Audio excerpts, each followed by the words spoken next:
ቅድም ሐሰን ገልጾታል እዛው ፋላሲ ያደርጋል ይፈርሳል እሱ የመጽሐፍ ቅዱስ ተከታይ ስለሆነ የኒውትራል ስለሆነ ቤሪያ አይሳሳትም ማለት መልሶ መጽሐፍ ቅዱስ ላይ ነው የሚያርፈው የሜሮን ግን መጀመሪያ ካነሳው ሐሳብ ለማምለጥ ነው ሌላ ሐሳብ የምታነሳውና በአጠቃላይ ግን በጣም ቆንጆ ጊዜ ነበር እናመሰግናለን ጊዜያችሁን ሰጣችሁ ሐሳቦቻችሁን ፍሎ እንድታደርጉ እድል መቻችቱ ስለተቀበላችሁት ማለትም ሁለታችሁ መቀባበላችሁ ቆንጆ ነው ያው በጨረሻ ላይ ቤሪያ ከሰው ጋር ያገናኛችሁኝ አውቃችሁ ነው ብሏል እኛ ሳናውቅ ምንም አናደርግ ከገነት የተባረርነው ለምን ይመስላል ቤሪያ ስለላወቁ ገነትን ያጣነው ታዲያ በምን በእውቀት እኮ ነው ሳናቅ ምንም አናረግም ለምን ይመስላል ተደምሩን ተራንልን ሳምባዋ ጠንከር ያለ ስለሆነ እኮ ነው ሳምባህን የሚገዳደር እውቀትን የሚገዳደር ሰው አይደለም ያመጣንብህ በእውቀት ነው ማንንም ከክርስቲያን አንተም በእውቀት የሚያውቅ የለም ያኔ መሰከረው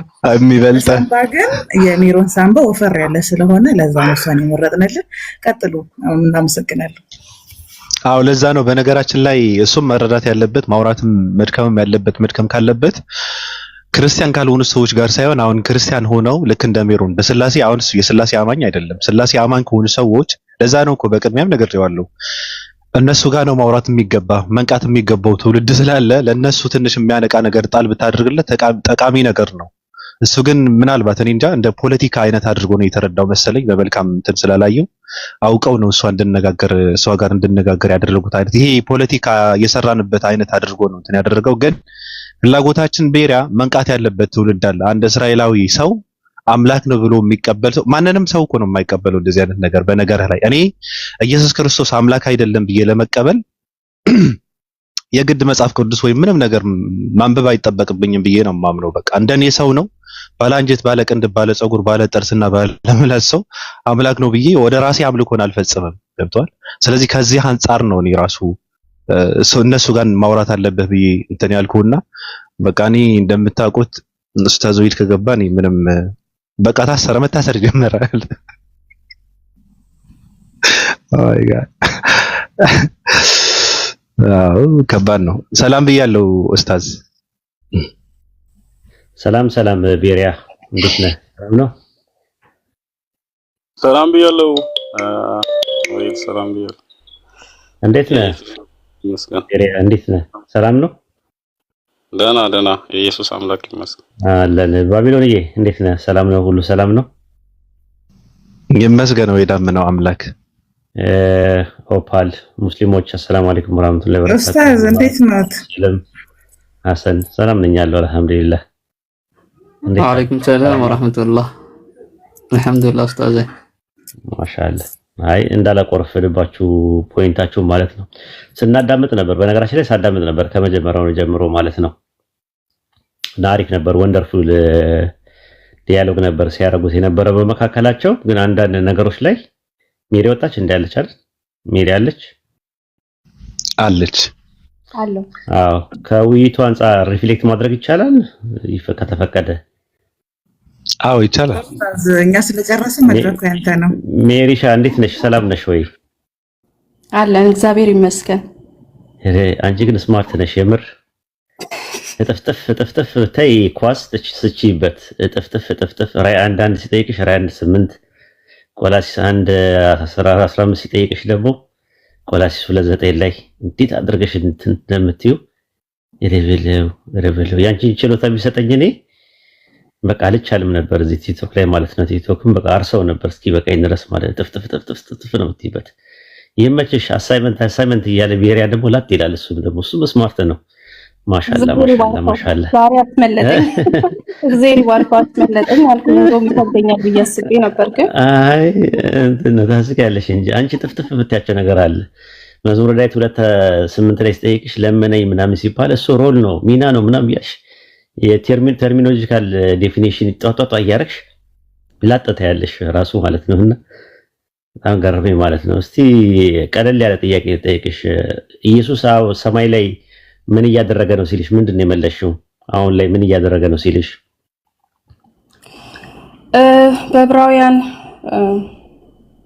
በዕብራውያን መጽሐፍ መሰረት ኢየሱስ ክርስቶስ በአብ ቀኝ ተቀምጦ እንደሚማልድ ይናገራል አማኞች እንደሚጸልይ ማለት ይጸልያል፣ ይለምናል። አዎ ችግር የለውም ማለት ይማልዳል የሚለውን ነው። ይሄ ኢንተርሴሽን ማለት ኢንቲካኖ ልመና ነው። ሮሜ 8:34 ዕብራውያን 7:25 ላይ ኢንቲካኖ የሚለው ቃል መሰረታዊ ትርጉሙ ልመና ማለት ነው። ዮሐንስ ወንጌል 14:14 ላይም እንደዛ ነው። እኔ አብን እለምናለሁ ነው የሚለው። ስለዚህ ይለምናል፣ ለማኝ ነው ማለት ነው ኢየሱስ አይደለም። ኢየሱስ ክርስቶስ በአብ ቀኝ እንደተቀመጠ ያሳያል። ይሄ ደግሞ ንግስናው ነው የሚያሳየው። ምልጃ ነው ማለት ነው። ኢንተርሴሽኑ አሁን ላይ ልመና የሚለው ኢንቱካኖ የሚለው ቃል ልመና ነው እንጂ ንግስናን አይደለም የሚያመለክተው። ኢየሱስ በአሁን ሰዓት ላይ በአብ ቀኝ ተቀምጦ ይለምናል። አብን ይለምነዋል አይለምነውም? በምን መልኩ ነው እንደዛ እያልክ ያለው? አሜን። ኢንተርሴሽን ማለት ያው ልዩነቱ ተማጽኖ፣ አሁን ልመናው በሁለት ይከፈላል አይደል? አንደኛው ተማጽኖ ነው፣ አንደኛው ምልጃ ነው። እኔ ስለ ራሴ ጉዳይ ምለምን ከሆነ ተማጽኖ ይባላል። ስለ አንቺ ጉዳይ ደግሞ ከለመንኩኝ ፈጣሪን ምልጃ ይባላል ማለት ነው።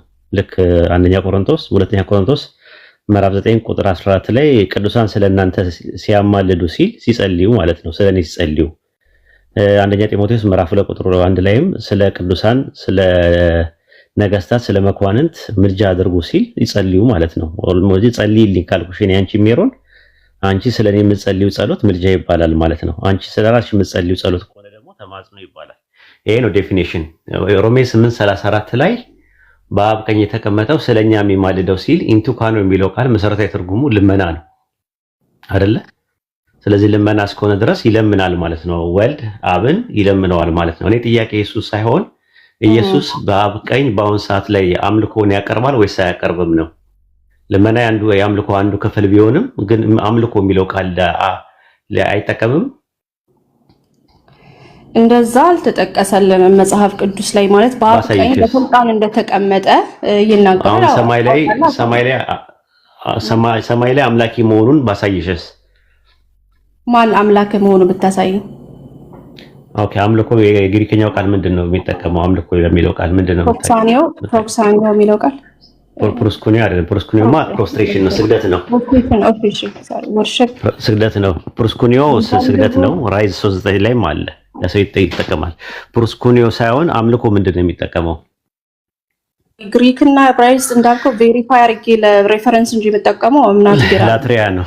ላትሪያ ያው በግስ ደረጃ ደግሞ ላትሪዮ የሚባለው ቃል ነው። ላትሪዮስ ማለት ደግሞ አምላኪ ማለት ነው ትርጉሙ። ዕብራውያን 8:2 ላይ እርሱ የእውነተኛይቱ ድንኳን አገልጋይ ነው ይላል። ኢየሱስ ሰማይ ላይ አገልጋይ ነው በአሁን ሰዓት አይደለም? አገልጋይ ነው ወይስ አይደለም? ኦኬ ኦቢዲየንስ ኦር ሮሉን ማለት ከምን አንፃር ነው አልጠየኩሽም። ዕብራውያን 8:2 ላይ ባለው ጥቅስ መሰረት ኢየሱስ አሁን ላይ የእውነተኛይቱ ድንኳን አገልጋይ ነው ወይስ አይደለም ነው የሰውር ነው። በምን ጥቅስ መሰረት ማለት በምን ጥቅስ? ዕብራውያን ምዕራፍ 8 ቁጥር 2 ላይ ያልኩሽ ለሶስተኛ ጊዜ ነው የምነግርሽ።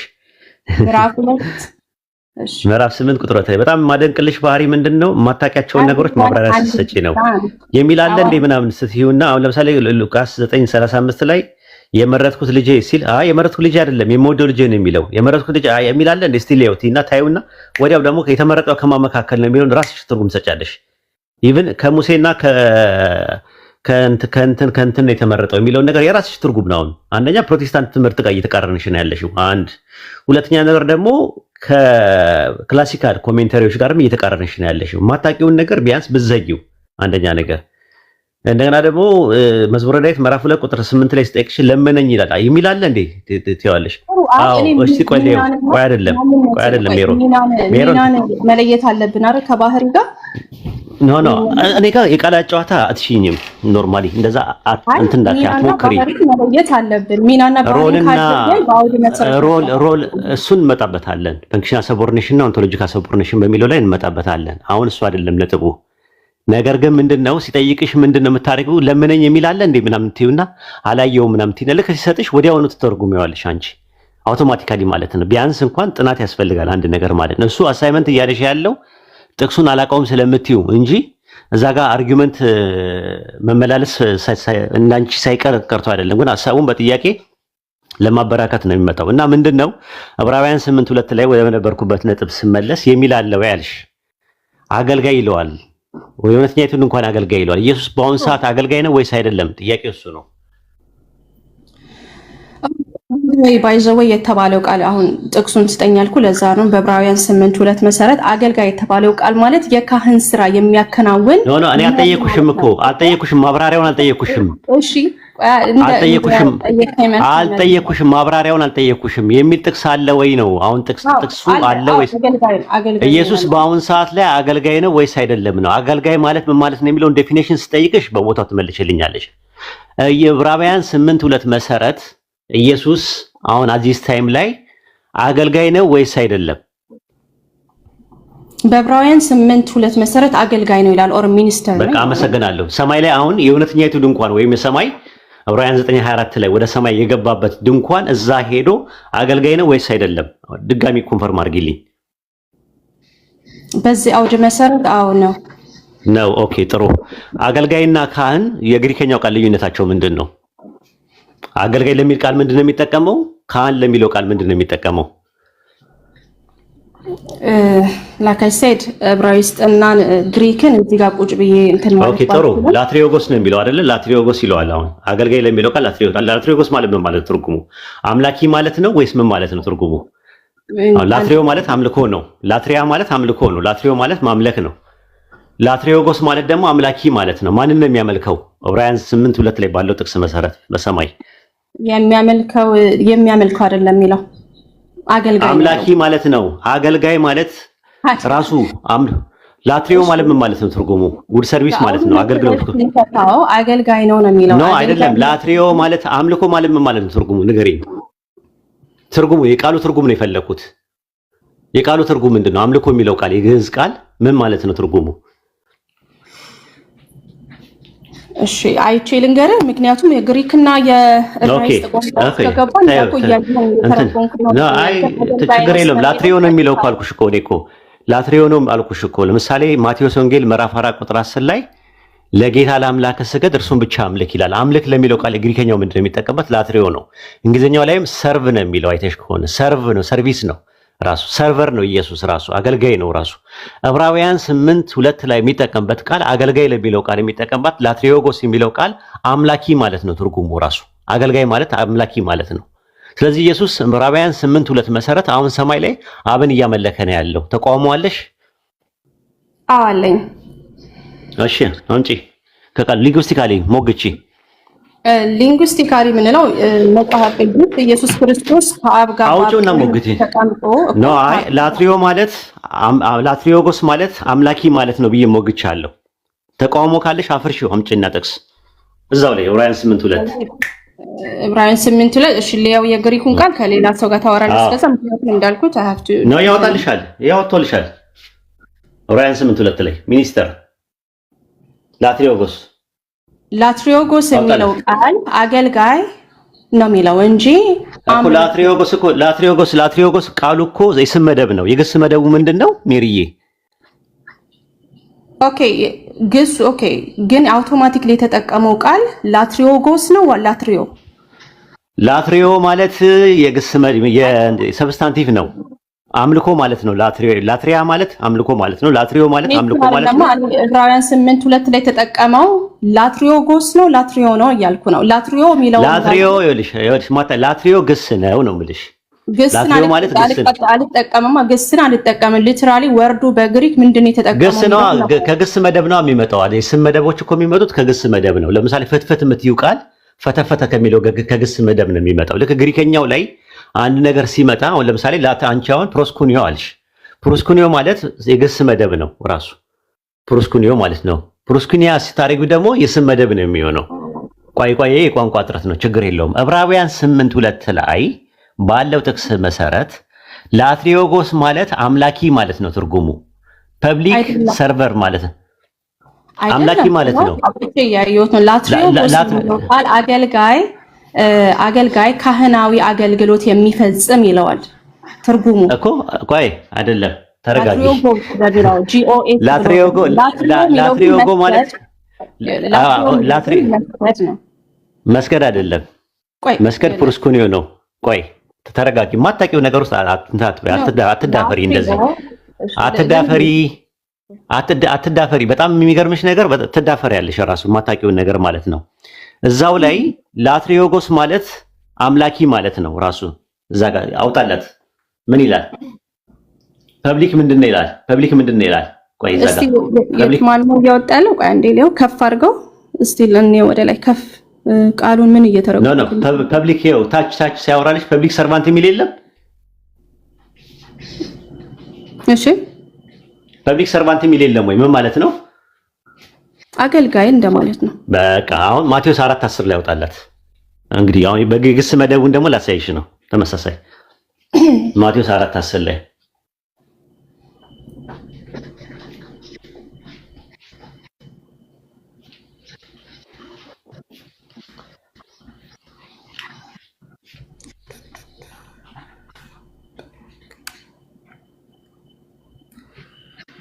ቤሪያ ያለ እየሰማት ነው ወይስ ዝም ብለህ ነው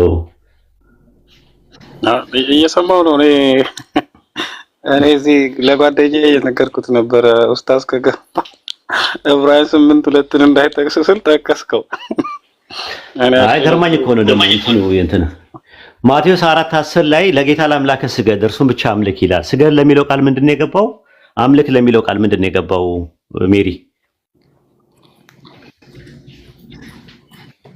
አውጥቶታል አይደል ምንድነው የሚጠቀመው ነው እየጠየኩሽ ነው ያለው ሻንቺ አውጥቶታል አይደለም ንገሪን እሺ እሱንም ደግሞ ሄጄ ማየት አለብኝ ማለት ብዙን አንፍተን እዛ ዕብራውያን 8:2 ላይ ቆሜ እኮ የሱን እኮ ማብራሪያ እየሰጠሁሽ እኮ ነው ያለሁት ማብራሪያ እየሰጠሁሽ ናቸው ዕብራውያን 8:2 ላይ ነኝ አሁንም ያለሁት አልወጣሁም ከዛ መውጣ መስሎሽ ማለት ነው እዛ ጋር ፐብሊክ ሰርቫንት ብሎታል ገብቶሻል የእንትኑ ማለት ነው አምልኮ ማን ነው አምላኪ የሚለውን ቃል ማለት ነው በአማርኛ አምላኪ ቃል የሚለው ነገር አገልጋይ ማለት ነው አገልጋይ ማለት አምላኪ ማለት ነው የግዕዝ ቃል ነው አምልኮ ማለት ስለዚህ ማቴዎስ ወንጌል ምዕራፍ 10 ላይ ለጌታ ለአምላክ ስገድ እርሱን ብቻ አምልክ ፕሮስኮኒዮ ነው የሚጠቀመው ምንድነው ይተጠቀመው ፕሮስኮኒዮ ስግደት ነው ለጌታ ለአምላክ ስገድ ለሚለው ቃል ፕሮስኮኒዮ ይጠቀማል እርሱን ብቻ አምልክ ለሚለው ቃል ብቻ ለሚለው ቃል የተጠቀመው ቃል ብቻ ብሎ ወይም በአድጀክቲቭ ተጠፍንጎ የመጣው ቃል እርሱን ብቻ አምልክ የሚለው ቃል ምንድነው የተጠቀመው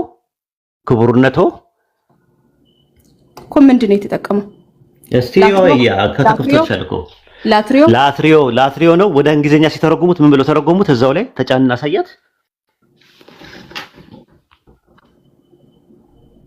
ይታይሻል ቱ ዘ ሚኒስቴር ይላል ያ ቱ ዲፈረንት ካታጎሪን ያመጣን ነውና የማይሆነው ነገር ሰርቭ የሚል ነገር አይታይሽም ሰርቭ የሚል አይታይሽም የቅድሙ ሰርቫንት እና ሰርቭ ምንድነው ልዩነታቸው ሰርቭ የግስ መደብ ነው ኢቭን እንግሊዘኛው ላይ ገስተመጭ ማለት ሰርቭ የሚል ነገር አይታይሽም ቱ ሰርቭ የሚል ላትሪዮ እሺ ሰርቭ የሚል ነገር ይታየኛል እኮ ግን እኔ ምንድነው እሺ አይጌ እሱን ብቻ አምልክ ቆይ እሱን ብቻ አምልክ ሜሮን ሌላ ቦታ መሄድ አይፈቀድም እኔ ጋር ካልሆነ ካቃተሽ ሜድ መተው ነው ያለብሽ ሙሉ ለሙሉ ማለት ነው ዕብራውያን 8:2 ላይ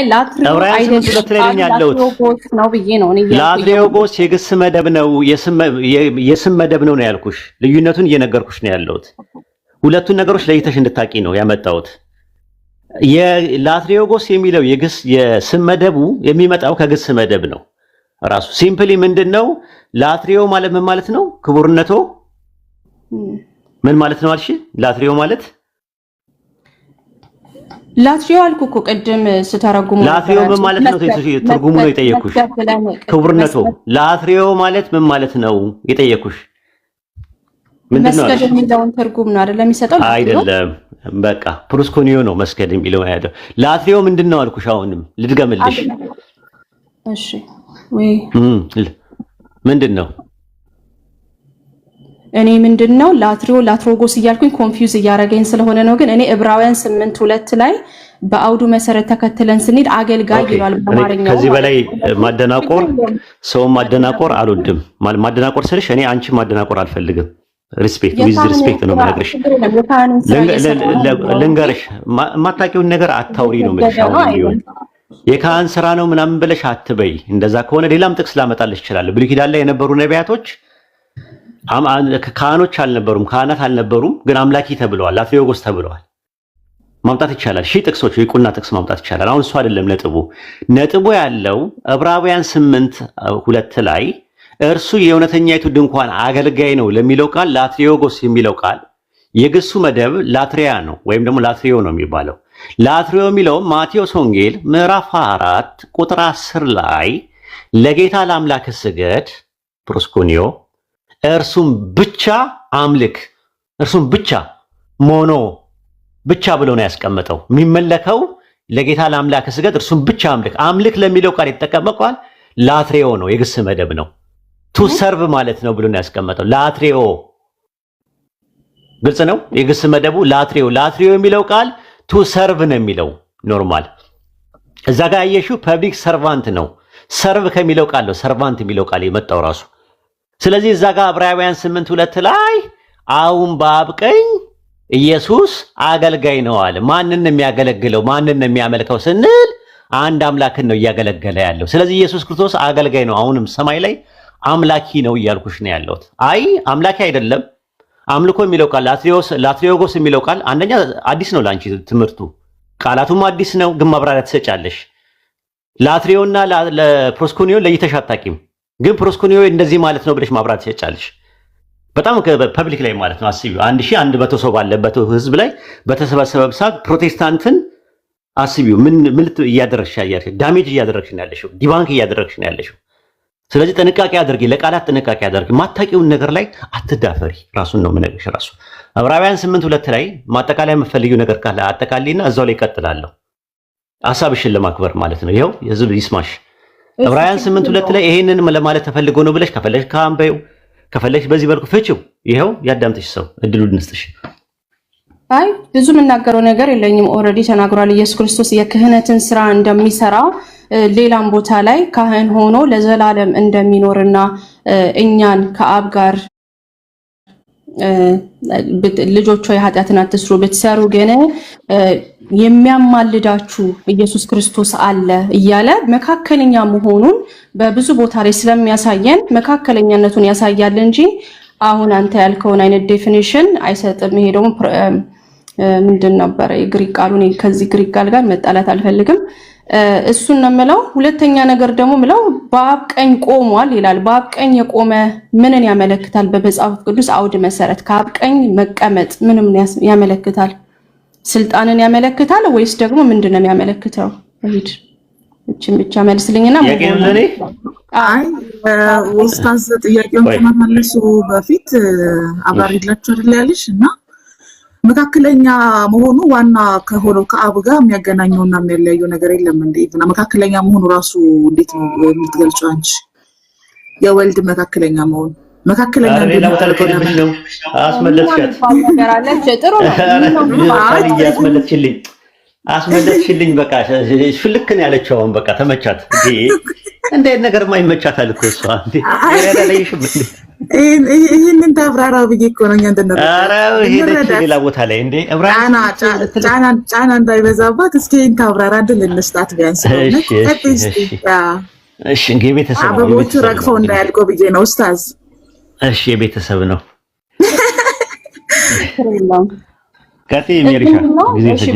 ለምሳሌ በአንደኛ ጢሞቴዎስ 2:5 መሰረት እንደ አምላክ ሆኖ እያለ እንደ አንድ መካከለኛ አለ እግዚአብሔርና በሰው እርሱም ኢየሱስ ክርስቶስ ነው እያለ ይናገራል። ዝቅተኝነቱን ለማሳየት ሳይሆን ሚናውን መጫወቱን መካከለኛ ሆኖ ለማሳየት ነው። ለዚህ ነው ባህሪንና ሚናን መለየት አለብን ብዬ ከቅድም ጀምሮ ያወራሁትኝ። ምንድነው መካከል መሆኑ የሁለት ተፈጥሮ ምልክት ነው። ማለት ምንድነው? አንድ አምላክ አለ ከአብ ጋር እኩል የሆነ እንደ ሰው ደግሞ ከኛ ጋር እኩል ነው አይደል እንዴ? በሁሉ ነገር እንደኛ ተፈትኖ ስለሚለን ማለት ነው። ምንድነው በዕብራውያን አይ ቲንክ 2 ቅድም ያነበብነው ላይ ስጋና ደም ካላቸው እርሱም እንዲሁ ተካፈለ ስለሚል፣ ስለዚህ ሁለት ተፈጥሮ ኢየሱስ ስላለው እንደ አምላክ እኩል ነው ከአምላክ ጋር፣ እንደ ሰው ደግሞ ከኛ ጋር እኩል ነው ማለት በሰውነቱ ማለት ነው። ይሄም የመካከለኝነቱ መሰረት ነው። ሌላ ለፈለኩት ነገር ስራው ምንድነው? በመሰረቱ ላይ ሆኖ ምንድነው ስራው? ምንድነው ስልጣኑ? ምንድነው መካከለኝነት መሰረቱ ከሆነ እዛ ላይ ያለው ስልጣን ምንድነው? መፍረድ ነው? መማለድ ነው? ማስታረቅ ነው? ኢንተርሲድ ማድረግ እስኪ ግልጽ አድርጊው። ቤሲክሊ የዕብራውያን ላይ ማማለድ ማለት ነው። በነገራችን ላይ አንደኛ ጢሞቴዎስ ፓልያ አንደኛ ጢሞቴዎስ ምዕራፍ 2 ቁጥር 5 ላይ there is only one God ይላል። አንድ አምላክ አለና ይላል። and one mediator between God and men በአንድ አምላክና በሰዎች መካከል አንድ መካከለኛ አለ። ዘማን ክራይስት ጂሰስ ነው የሚለው። መሀል ላይ ያለው መካከለኛው ሰው ነው ብሎ ነው ያስቀመጠው። ኦንቶሎጂካሊ አንድ አምላክ አለ፣ በአንድ አምላክና በሰዎች መካከል አንድ መካከለኛ አለ። ዋን ሜዲተር አለ ነው የሚለው። ኢየሱስ ከመምጣቱ በፊት ሜዲተር የነበረው ገላትያ 3:19 ላይ ሙሴ ነበር። ብሉይ ኪዳን ላይ ገላትያ 3:19 ላይ በመካከለኛ ተሰጠ። መካከለኛ ለአንድ ብቻ አይደለም፣ እግዚአብሔር ግን አንድ ነው ይላል። በአንድ እግዚአብሔርና በሰዎች መካከል መሀል ላይ ሆኖ ሲያስተላልፍ የነበረ ሰው ነበር ሙሴ። ልክ እንደ ሙሴ ያለ ነብይም ይሄ ኢየሱስ የናዝሬቱ ኢየሱስ የሚባለው መሀል ላይ ሆኖ መካከለኛ ነበር ማለት ነው። እሱ ነው የነበረው። እኛ ጥያቄያችን ዕብራውያን ምዕራፍ 8 ቁጥር 2 ላይ አምላኪ አምልኮ የሚለው ቃል ካህን ስለሆነ ነው አለች። ካህን ማለት እኮ ሲምብሊ ተካነ ከሚለው ቃል ይመጣ፣ ተሾመ ከሚለው ቃል የተሾመ ማለት ነው። ለምን ተሾሟል እኮ አይደለም ጥያቄው። ኢየሱስ አሁን በአብ ቀኝ ሆኖ አምላኪ ነው ጥያቄው ራሱ ማለት ነው የነበረው።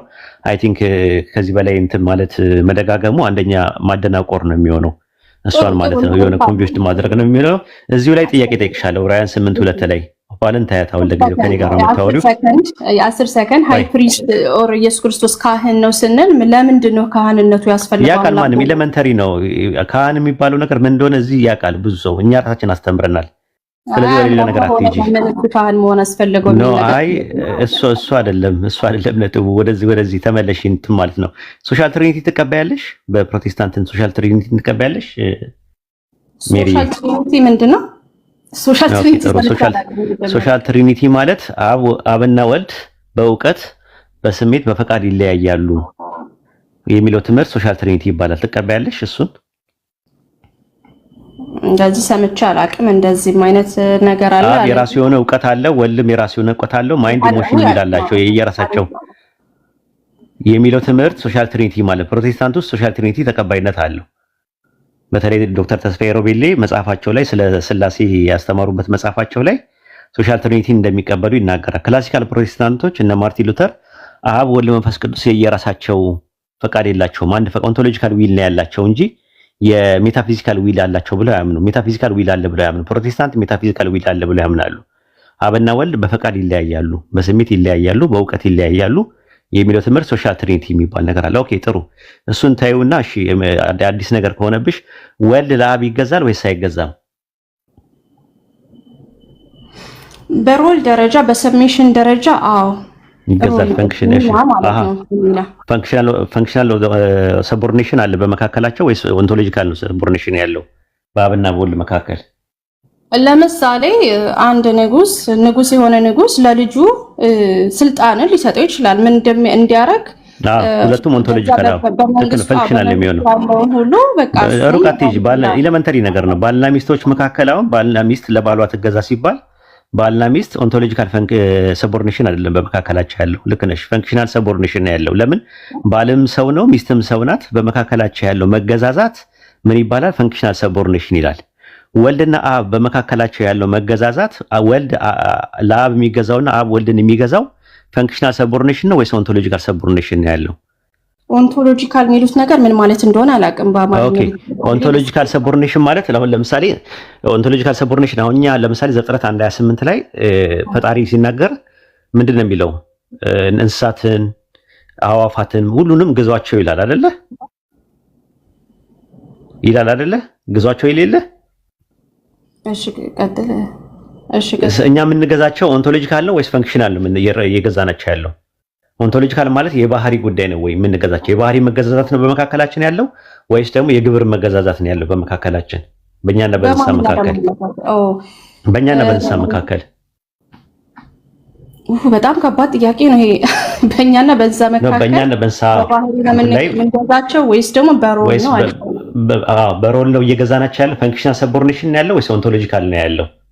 አሁን ለምሳሌ እኔ ሚስቴን ብገዛት ተጋመተው ሁለተኛው ሊሆን ይችላል። ሁለተኛው ነው ኦንቶሎጂካል የባህሪ አንድ ስላልሆነ ማለት ነው። አዎ እሱ ማለት ነው ኦንቶሎጂካል ሰቦርዲኔሽን እና ኦንቶሎጂካል ሰቦርዲኔሽን ማለት ያ ነው ልዩነቱ። አሁን የጥያቄ የምጠይቅሽ ወልድ ለአብ የሚገዛው ፈንክሽናል ሰቦርዲኔሽን ነው ወይስ ኦንቶሎጂካል ሰቦርዲኔሽን ነው? ፋንክሽናል ነው ልክ ኦኬ ጥሩ ኦንቶሎጂካሊ አብና ወልድ ለምሳሌ ኢየሱስ የፍጹም ሰው ነው አይደለ ፍጹም ሰው ነው 100% ላይክ ማለት አምላክነቱስ ነው አይ ፍጹም አምላክ አይደለም እንኳን አይደለም ፍጹም ሰው ነው ወይ ነው ጥያቄ ፍጹም አምላክ መሆኑ አንቺ ትጨምሪበታለሽ ችግር የለውም ማንቺ ቴዎሎጂ ፍጹም አምላክ ፍጹም ሰው ነው ወይም ደግሞ ወርድ ፒክ እና ድራፕ እንዳይደረግብን እኛ የምንለው አምላክ የሆነው ወልድ ሙሉ ለሙሉ ስጋ ለበሰ ብለን እናምናለን አምላክ እኮ ሰውም ነው አይደለ ሰውም ነው ማለት ሰውም አይደለም እንዴ አይ ለሚስ አንደርስታንድ እንዳይደረግ እኮ ሰው ነው ሰውነት የለውም ወይ ነው ማለት አለው በቃ ግን አምላክ እኮ በሰውነት ሲገዛ ኢየሱስ ሲገዛ የሚገዛው በሰውነቱ ነው ወይስ በአምላክነቱ ነው ለአብ የሚገዛው በእናንተ ትምህርት በሰውነቱ ነው ወይስ በአምላክ ኦኬ በአምላክነቱ በምድር ላይ ሳለ ነው በአምላክነቱማ ከተገዛ ኦንቶሎጂካሊ ነው የሚሆነው ወደ ኦንቶሎጂካል ልትሄጂ ነው የአሪዮስ ትምህርት ነው የሚሆነው ወደ ነቢያት ትምህርት ልትሄጂ ነው እሺ አምላክን የሚገዛው ከሆነ እንደዛ ከሆነ ማለት ነው ምንቅድመ ዓለምም ነበር ወደሚለው ትምህርት ልትሄጂ ነው የአሪዮስ 3:25 ወደ ኒቂያ ጉባኤ ልትሄጂ ነው እሺ በቃ እንደኛ ምንለው ስለዚህ በሰውነቱ ነው የሚገዛው አይደል አብን የሚገዛው ወልድ በሰውነቱ ነው አብን የሚገዛው ሰውነቱ ከአብ ጋር ኦንቶሎጂካሊ አንድ ነው ኮርስ አይደለም አምላክነት አይደለም ስለዚህ ሰውነቱ ለአብ የሚገዛው ኦንቶሎጂካል ነው ወይስ ፈንክሽናል ነው የተገዛ ያለው ሰውነቱ ለአብ የሚገዛው ፈንክሽናል ሚና ነው ነው ፈንክሽናልማ አይሆንም ሰውነቱና አብና ወልድ በኦንቶሎጂካሊ ይለያያሉ አልገባኝም ቀይል ምንለው መመሰል አንድ እግዚአብሔር ነው ፈንክሽናል ማለት ግብር ይኸውልሽ ላስረዳሽ ያልገባሽን ነገር ካለ ማብራሪያ ከመስጠትሽ በፊት የማይገባሽን ነገር እኔን ጠይቂኝ ግብር ማለት የባህሪ ጉዳይ ሳይሆን የሮል ጉዳይ ነው አንቺ እንደምታየው ባልና ሚስቶች ባል ሚስቱን ይገዛል ሚስት ለባል ትገዛለች ይሄ ምን ይባላል ፈንክሽናል ሰቦርዲኔሽን ይባላል ምን ማለት ነው የግብር መገዛዛት ይባላል ማለት ነው የባህሪ መገዛዛት ሲባል ቀደም ኤግዛምፕል ሰጥቻለሁ ኦሪት ዘፍጥረት ምዕራፍ 1 ቁጥር 29 ላይ በሰጠው ጥቅስ መሰረት ሰው እንስሳን ሲገዛ እንስሳ ለሰው ሲገዛ ያ ያለው ኦንቶሎጂካል ፈንክሽን ኦንቶሎጂካል ሰቦርዲኔሽን ነው ያለው የባህሪ መገዛዛት ነው ያለው ጥያቄ የምጠይቅሽ ወልድ ለአብ የሚገዛው የባህሪ መገዛዛት ነው ወይስ ደግሞ የግብር መገዛዛት ነው በአማርኛ ላርገልሽና ፈንክሽናል ሰቦርዲኔሽን ነው ወይስ ኦንቶሎጂካል ሰቦርዲኔሽን ነው ስልሽ የባህሪ ነው የሚገዛው ወይስ የግብር ነው የሚገዛው ወልድ አብን ለአብ የሚገዛው ብዬ ስልሽ አንቺ የባህሪ ነው አልሽ በባህሪ አንድ ናቸው ወይ በባህሪ አንድ ካልሆኑ ወልድ ለአብ የሚገዛው የባህሪ መገዛት ነው ማለት ነው አየሽ ካልገባሽ ደግምልሻለሁ ሐሳቡ እኛ ምንለው በሰውነቱ ስጋ ሆኖ ስለመጣ ይገዛል ተመልከች ሰውነቱ ከአብ ጋር በባህሪ አንድ ነው ወይ ነው ጥያቄው እንዴት እንደዛ ሊሆን ይችላል ስለዚህ የባህሪ ልዩነት ካላቸው የባህሪ መገዛዛት አለ በአብና በወልድ መካከል ማለት ነው ወልድ በሰውነቱ ለአብ ሲገዛ የባህሪ ነው መገዛዛት የባህሪ መገዛዛት ካለው ደግሞ ወደ አምልኮ ይሄዳል ቁርጥ ብሎ ማለት ነው ምክንያቱም ለአምላክ ሰዎች የሚገዙት መገዛት አምልኮ ነው ለአምላክ ሆነ ለአንዱ አምላክ ሰዎች እየተገዙ ያሉት መገዛት ፈንክሽናል ሊሆን አይችልም ለምን ኩያ አይደሉማ እኔና አንቺ ብንገዛዛ አንቺ እኔ ብገዢኝ በመስሪያ ቤት ውስጥ አለቃ ሆነሽ ሮል ኖሮሽ ብትገዢኝ እኔና አንቺም ሰው ነኝ እኔም ሰው ነኝ ያለያየን ነገር ምንድነው ሮላችን ነው ፈንክሽን ነው ያለያየን ግብራችን ነው ያለያየን የባህሪ ልዩነት የለንም ስለዚህ ምን አይሆንም አምልኮ ሊሆን አይችልም እኔ ላንቺ የምገዛው አንቺ ለኔ የምትገዢው ነገር ሰው ግን በአጠቃላይ በጥቅሉ ለአንድ አምላክ የሚገዛው መገዛት አምልኮ ነው ሰቦርዲኔት ሲያደርግ ማለት ነው ኢየሱስ ሲገዛ የነበረው በሰውነቱ ከሆነ ሰውነቱ ፍጡር ከሆነ ሰውነቱ ከአብ ጋር በባህሪ አንድ ካልሆነ ኢየሱስ በሰውነቱ አብን ያመልክ ነበር ምድር ላይም እያለ አሁንም እያለ ማለት ነው አንደኛ ቆሮንቶስ ምዕራፍ 15 ቁጥር 28 ላይ ደግሞ በዛን ጊዜ እርሱ ራሱ ሁሉ ላስገዛለት ምን ይላል ይገዛላል ሰሚት ያደርጋል ማለት ነው ሰቦርዲኔሽን አለ ማለት ነው ሰቦርዲኔት ያደርጋል ኢየሱስ ወደፊትም ስለዚህ አሁን ወልድ አብን ያመልከዋል ማለት ነው እሺ ፈንክሽናል ሰቦርዲኔሽን ነው አንቺ የምትቀበዩ እንበል የግብር መገዛዛት ነው እንጂ የባህሪ መገዛዛት የለባቸውም አልሽ ኢኮኖሚክ ትሪኒቲ ላይ ነው ያለው ሰቦርዲኔሽን ወይስ ኦንቶሎጂካል ትሪኒቲ ላይ ነው ያለው ሰቦርዲኔሽን የትኛው ላይ ነው ያለው ራሱ ምጣናዊ ስላሴ ላይ ነው ወይስ ማህበራዊ ስላሴ ላይ ነው መገዛዛት ያለው የት ጋር ነው ያለው እኛ መጀመሪያ እንዴት እንደምንረዳው ይሄ ሰብሚሽን ሲባል ኦር ደግሞ ራስን ማስገዛት ሲባል ኢየሱስ ለአብ አስገዛ ስንል ምን ማለታችን እንደሆነ ከመጽሐፍ ቅዱስ መናገር አለብኝ ወልድ ለአብ የሚገዛው በምኑ ነው? መጀመሪያ በስጋው አልኩ። በስጋው ይገዛል። ምክንያቱም ፊልጵስዩስ ችግር የለው። በስጋው የሚገዛው ፈንክሽናል ነው ወይስ ኦንቶሎጂካል ነው ብዬ እኮ ነው የጠየኩሽ የነበረው። በባህሪ ጉዳይ ነው።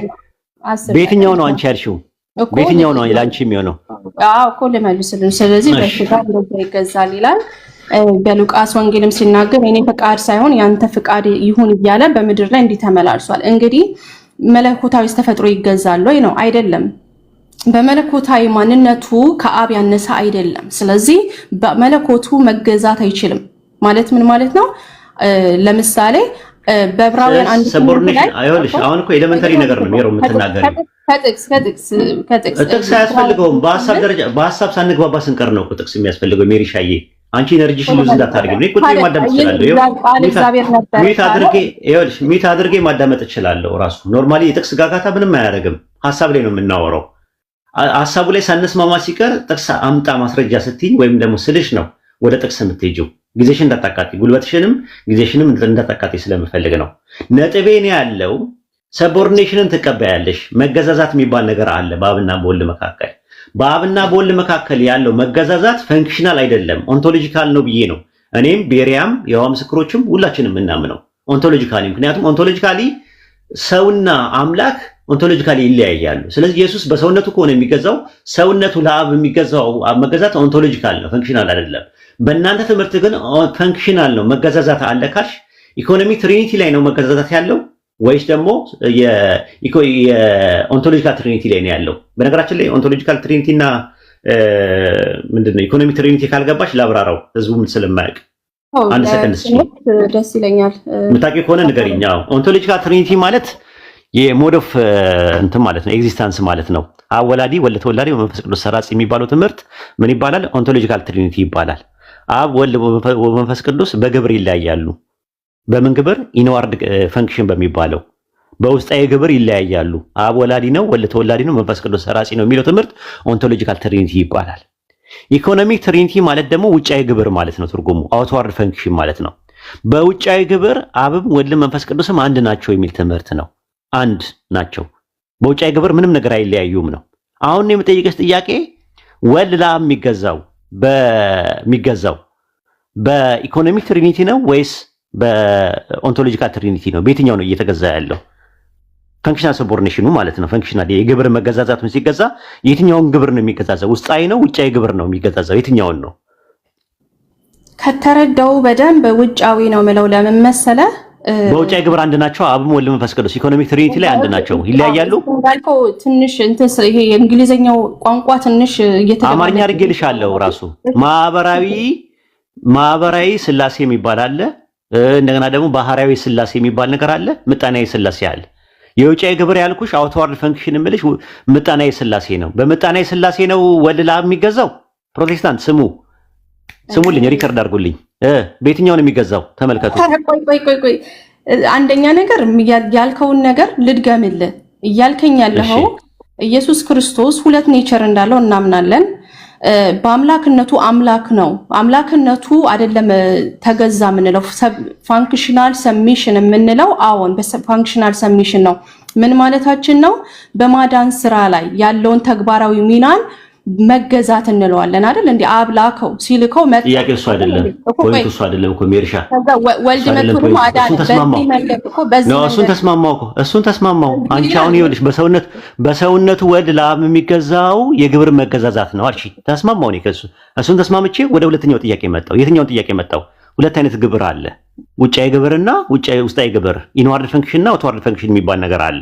ኢንዋርድ ፈንክሽን ኦንቶሎጂካል ትሪኒቲ ላይ ነው የሚሰራው። አውትዋርድ ፈንክሽን ደግሞ የሚባለው ደግሞ የኢኮኖሚክ ትሪኒቲ ላይ ነው የሚሰራው፣ ውጫዊ ላይ ነው የሚሰራው። አሁን አንቺ ወልድ ለአብ ሲገዛ በውስጣዊ ግብር ነው ወይስ በውጫዊ ግብር ነው እየተገዛ ያለው ነው ጥያቄው። አሁን እኮ የግብር ጉዳይ ነው መገዛዛት አልሽኝ፣ ተቀበልኩኝ። አንቺ አይ በኢኮኖሚክ ላይ ነው ካልሽ ደግሞ በኢኮኖሚክ ትሪኒቲ አብ ወልድ መንፈስ ቅዱስ አንድ ናቸው፣ አይለያዩ።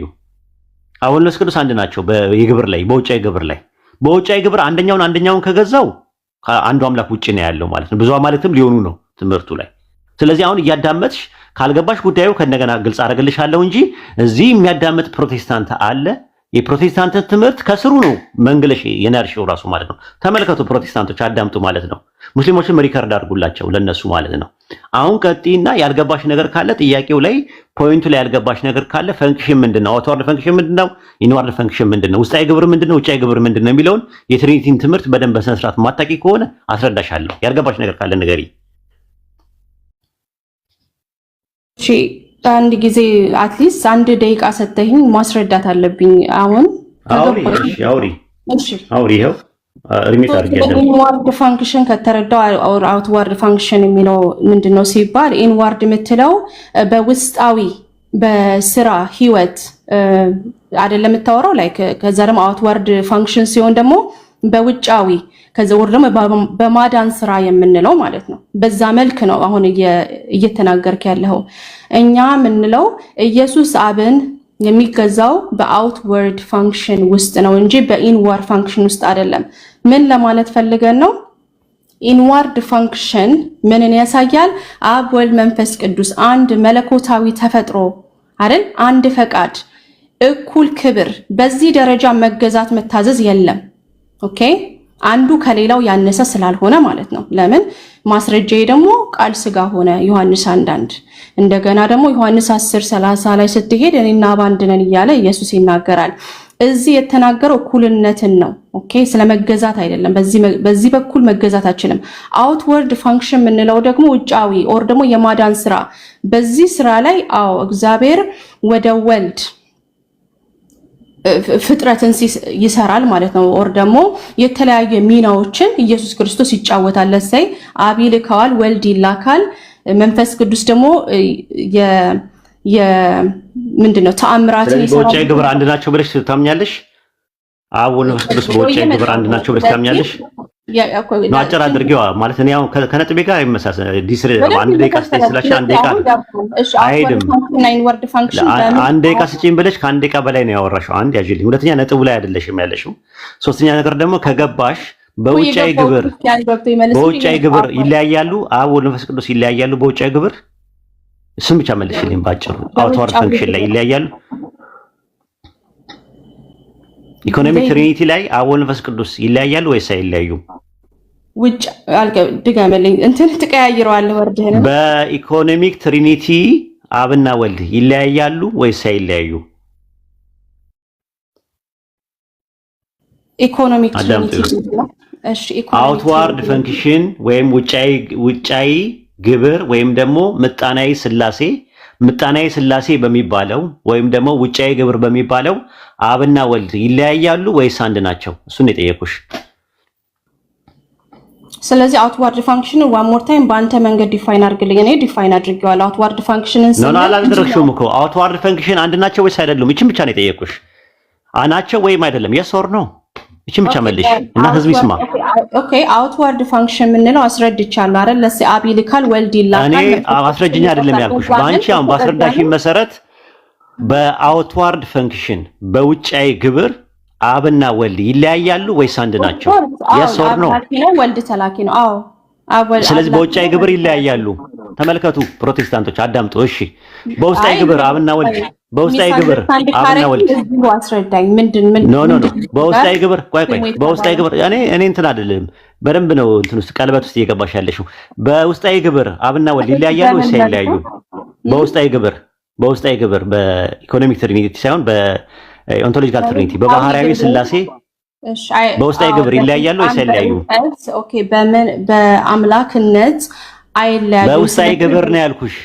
በውስጣዊ ግብር ስለ አምላክነት አላልኩሽም። በውስጣዊ ግብር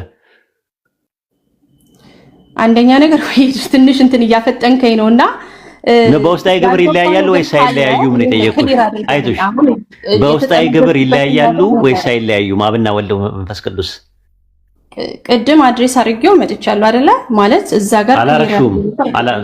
አብና ወልድ በውስጣዊ ግብር በኦንቶሎጂካል ትሪኒቲ ይለያያሉ ወይስ አይለያዩ? ቅድም አይለያዩም አልኩኝ። ምክንያቱም እኔና አብ አንድ ነን። ኦኬ በውስጣዊ ግብር አይለያዩም። አዳምጡ። ሌላ ትምህርት እኮ ቆይ በውስጣዊ ግብር ስትል አንተ ምን ማለት ነው የሚለውን ነገር ማወቅ አለብና ለምን ትቸኩያለሽ ታዲያ ሜሪዬ?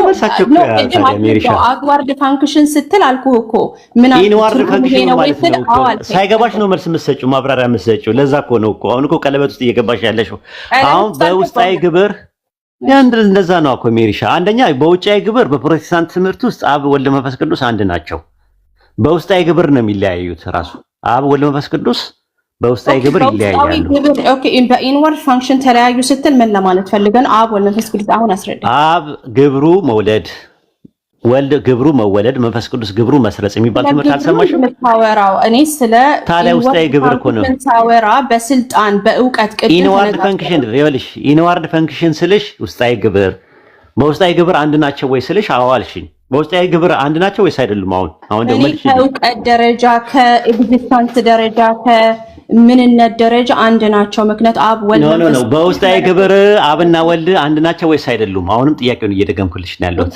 አብራርቼልሻል ጥሩ ችግር የለውም እኔ ፓኒክም አላረግም ፖይንቱ ምንድነው ኢንዋርድ ፋንክሽን እና አውትዋርድ ፋንክሽንን ቤሲክሊ ማወቅ አለብን ትርጉሙን አውትዋርድ ፋንክሽን ስንል እያልን ያለነው የማዳንን ስራ ሰው ሆኖ የመምጣትን ስራ አንቺ አይደለም እንደዛ የምትወስኚው እሱ አንደኛ ሰምተሻቸው ሜሪሻ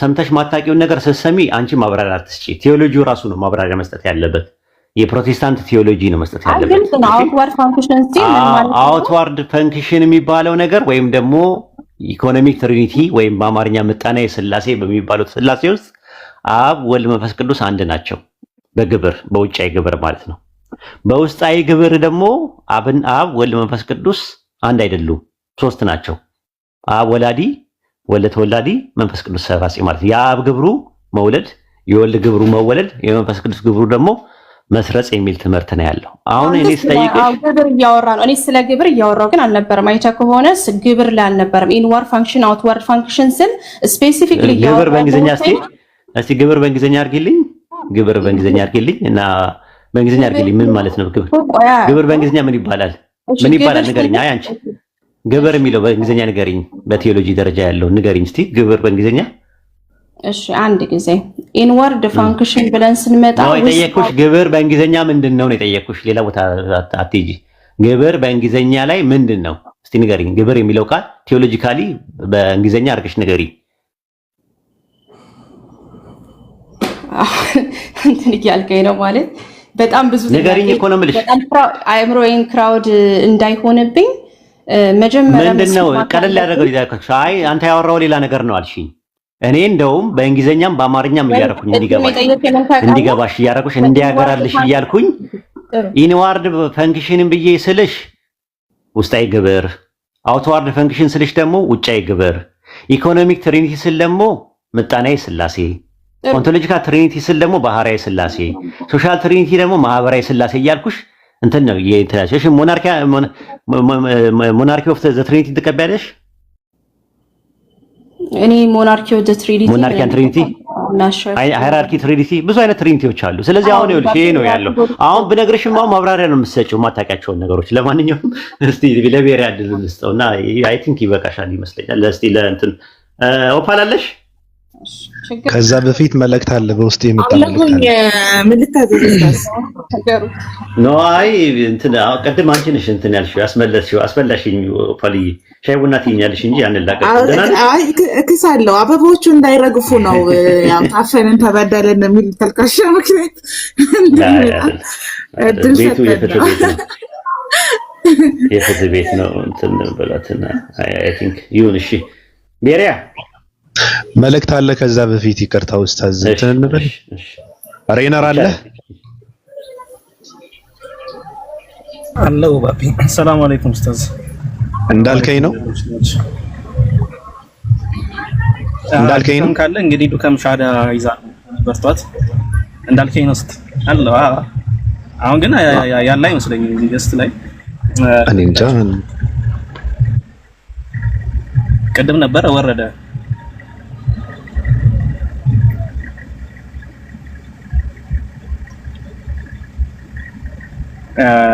ካለ ዱከም ገስት ላክና ኡስታዝን እየጠበቀ ነበር ስላልከኝ እንትን በልለትና ደውልለት ካለ እና እንትን ከሆነ እንትን በለው ሬነር ነው እንዴ? ሰላም አለይኩም ሬነር ወአለይኩም ሰላም ወራህመቱላሂ ወበረካቱ። ኡስታዝ እንዴት ነው? እንዴት ነህ? ሰላም ነው? የጠፋችሁ ደህና ናችሁ? አለን። ምንድነው አላማችሁና ኢላማችሁ? ምንም ሊገባኝ አልቻለም እኮ። ምን አድርግ ነው ሰው የምትሉት? ሰው ወዴት ይሄድላችሁ? ለማን ነው ቤት የሚባለው? ወደ ጀነት። ለማን ነው ቤት የሚባለው? እና ሐሰን ምናምን የምትሰሩት ስራ እኮ ልክ አይደለም። እኔ እንኳን ምንም አልሰራም ተቻለ። ሰውን አስለማችሁ ለጨርሱት ነው እንዴ? ተው እንጂ።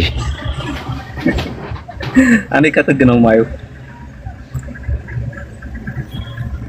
እና እንትን እንደውለትና ከመጣ አስገባው። በቃ እኔ እሞታለሁ ኢንሻአላህ። አመሰግናለሁ።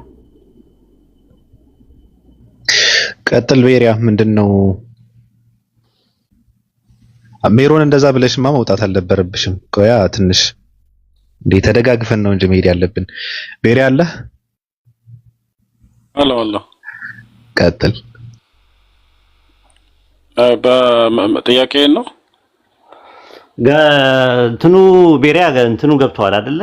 ያለው ነገር በጣም አጣብቅኝ ውስጥ ነው ያሉት ራሳቸው። ይገዛል ካሉ አንደኛ ቮለንተሪም ይሁን በምንም ይሁን ይገዛል ካሉ በሰውነቱ ነው ወይ ብለህ ትጠይቃቸዋለህ። አዎ በሰውነቱ የሚገዛው ፈንክሽናል ነው ወይስ ኦንቶሎጂካል ነው? በባህሪ ነው እየተገዛው ያለው ወይስ ደግሞ በግብር ነው እየተገዛ ያለው ነው? እነሱ በግብር ነው የሚሉት።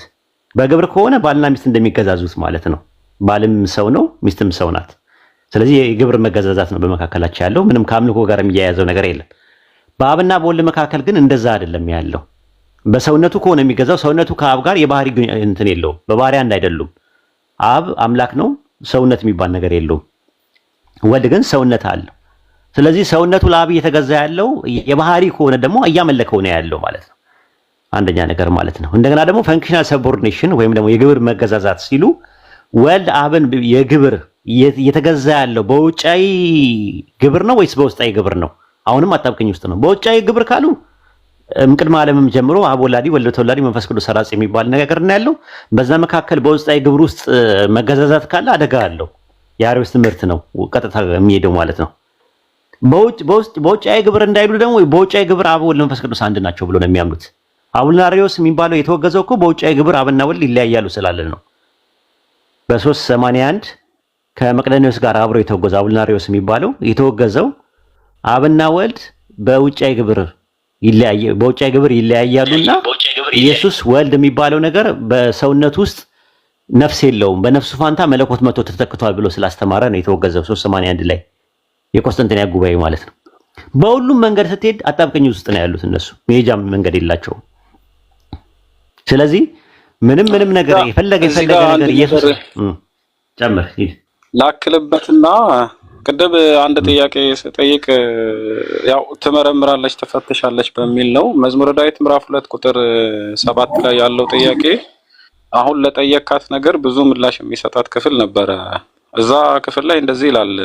አሁን ከጠየቀው አንፃር አንቶሎጂካል ነው ፋንክሽናል ነው የሚለው በእነሱ በስላሴ ትምህርት አብ ልጄ ብሎ ኢየሱስን የሚጠራው በመለኮትነቱ ነው። አብ ወላዲ ወልድ ተወላዲ የሚባለው ማለት ነው። ታዲያ መዝሙረ ዳዊት ምዕራፍ 2 ላይ ወሂድ እንደዚህ ብሎ ያወራል። በዕብራውያን መጽሐፍ ምዕራፍ 1 እና የሐዋርያት ሥራ ምዕራፍ 13 ላይ የአዲስ ኪዳን ትንቢት ነው ብለው በምናምነው ማለት ነው። አንተ ልጄ ነህ እኔ ዛሬ ወለድኩህ ይልና ለምነኝ ይለዋል።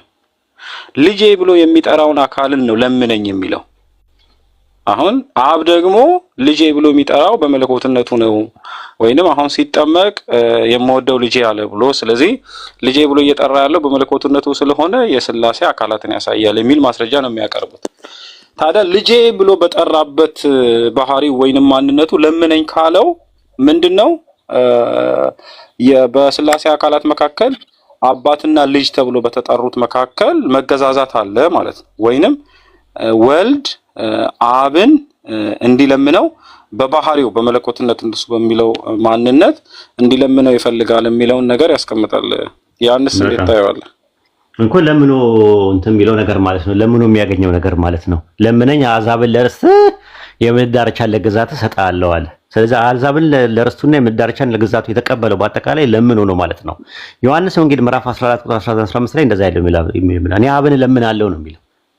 ለዘላለም ከእናንተ ጋር እንዲኖር ሌላ አጽናኝ ይሰጣችኋልና አለ። ተለምኖ ነው የሚያገኘው ራሱ ማለት ነው።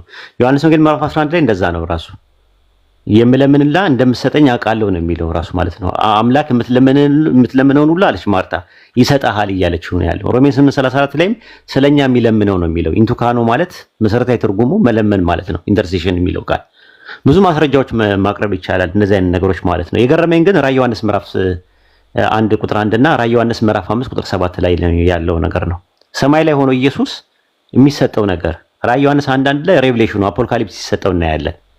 ራዕይ 5 ላይ ደግሞ ምን ሲሰጠው እናያለን። ራሱ 7 ማኅተም መጽሐፍ ያለው ሲወስድ ሲቀበል እናያለን። ሙሉ አምላክ የሆነ አካል ከሌላ አካል ለምንድን ነው የሚወስደው ነው እኛ ጥያቄያችን። ዮሐንስ ወንጌል ምዕራፍ 12 ቁጥር 49 ላይ እኔ ከራሴ ምንም አልተናገርኩም አለ።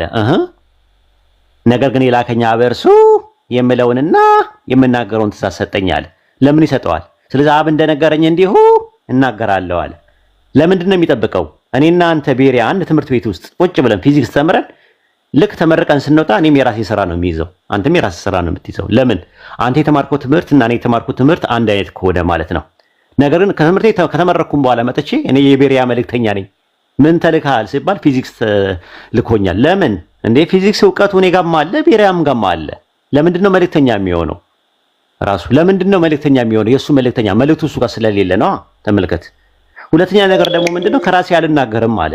ሙሉ እውቀቱ እሱ ጋር ካለ ለምንድን ነው ከራሱ የማይናገረው? ዮሐንስ ወንጌል ምዕራፍ 15 ቁጥር 15 ላይ ከአብ የሰማሁትን አስታውቂያቸዋለሁ አለ። እውቀቱም ከአብ ነው የሰማኸው? አዎ። ስለዚህ የራሱ ነገር አይደለም ማለት ነው። ታዲያ ሲሰማ የነበረው ምንድን ነው ብለን ስንል ዮሐንስ ወንጌል ምዕራፍ 8 ቁጥር 28 ላይ እንደዛ ቁጥር 26 ላይ እንደዛ ነው የሚለው ራሱ የላከኝ እውነተኛ ነው፣ እኔም ከእርሱ የሰማሁትን እነዚህን ለዓለም እናገራለሁ አለ።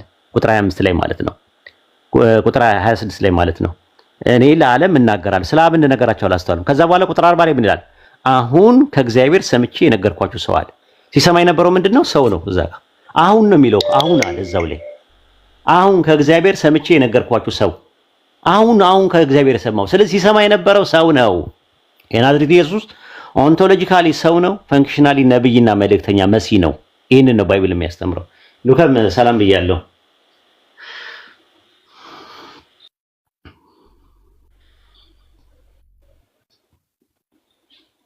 ሉካም አለ።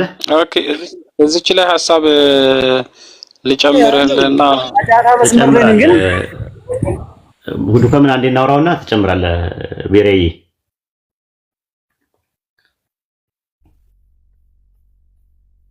አውራ ዱከም ወደዛ ትንሽ ተጋለ በል ጫቃታ መስመር ላይ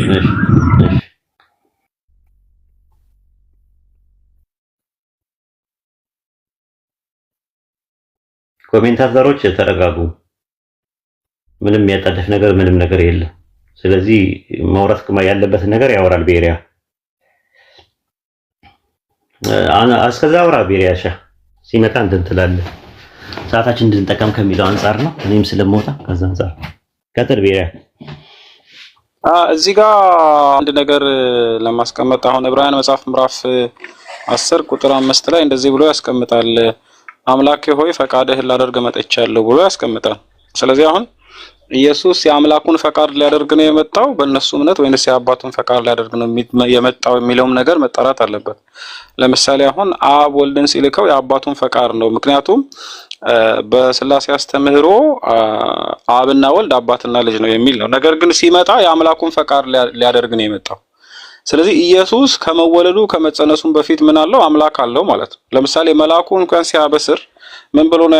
ጌታ አምላክም የአባቱን የዳዊትን ዙፋን ይሰጠዋል አለ። ገና ከመጸነሱ በፊት አምላክ አለው። ከባህሪው ስጋን ከመልበሱ ስጋን ከመዋሃዱ ምናምን አንፃር ሳይሆን ከመወለዱ ከመጸነሱም በፊት ኢየሱስ ክርስቶስ አምላክ አለው። ዘካርያስ ሚልኪያስ እና ዘካርያስ ላይ እንዲሁም መጽሐፍ ምዕራፍ 5 ላይ እንደዛ ነው የሚያስቀምጠው። በአምላኩ ስም ግርማ መንጋውን ይጠብቃል ይላል።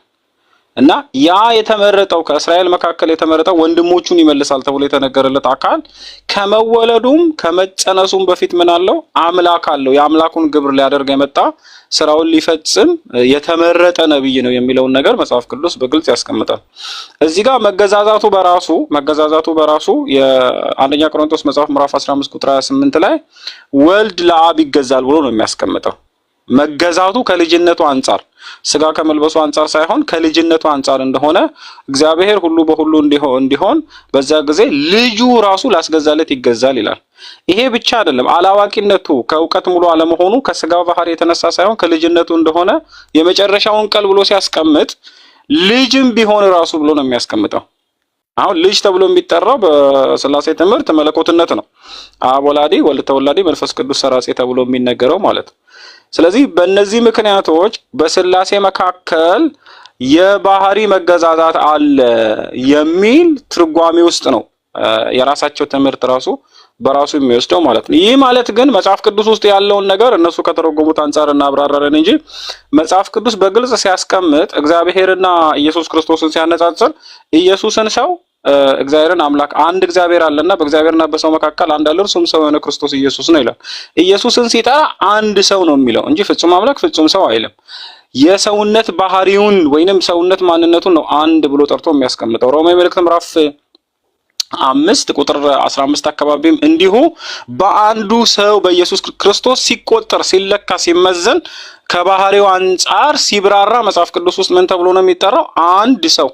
እግዚአብሔር ሲጠራስ አንድ አምላክ፣ ኢየሱስ ሲጠራስ አንድ ሰው። ለምሳሌ ኢየሱስ ክርስቶስን ከአዳም ጋር ሲያነጻጽረው አዳምንም ኢየሱስ ክርስቶስንም ሰው አድርጎ ነው የሚናገረው። ኢየሱስ ክርስቶስ ታዲያ አምላክነት ካለው ከአዳም ጋር እንዴት ነው የሚነጻጸረው? ሙሉም አይሆንም። በሁለተኛ ደረጃ ደግሞ ሁለተኛው አዳም ስጋ ለብሶ የመጣ አምላክ ነው ወይንም ሁለተኛው ሰው ስጋ ለብሶ የመጣ አምላክ ነው ብሎ ስጋ ከለበሰ አምላክ ጋር ሰውን ማነጻጸር ይሄ በራሱ ሮሜ መልእክት ምዕራፍ 5 ላይ እንትን ያደርጋል፣ ይጋጫል። ስለዚህ መጽሐፍ ቅዱስ ከነሱ ሐሳብ አንፃር ተረጎሙት እንጂ መጽሐፍ ቅዱስ የሚናገረው በቀጥታ አምላክ አንድ እንደሆነ ክርስቶስ መልእክተኛ እንደሆነ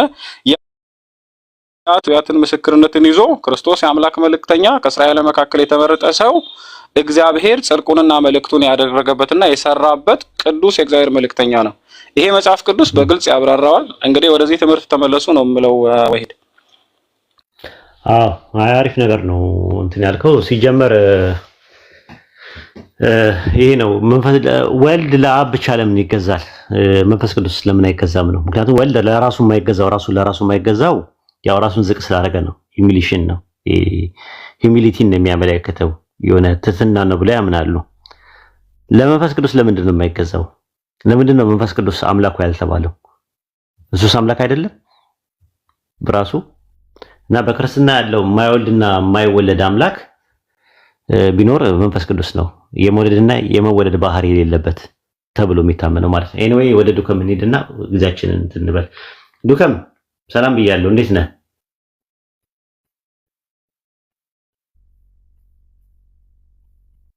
አሚር ግባ እየተባልክ ነው። አሚር ከታችን ግባ እየተባልክ ነው። አስገቡት ቦታ አለ።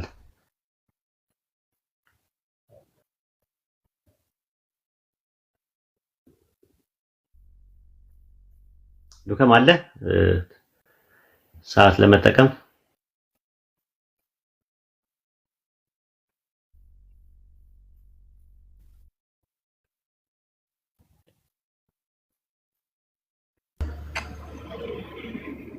ሰላም አለይኩም ኡስታዝ። ወአለይኩም ሰላም ወራህመቱላሂ ወበረካቱ። እንዴት ነህ አሚር? አልሐምዱሊላህ ረቢል ዓለሚን። ሌሎቻችሁም ሁላችሁም ሰላም አለይኩም። ማሻአላህ። ዱከም አለ መጥቷል አሚር። ዱከም ሚታን ሳሚት ሆነ እያወራ ከሆነ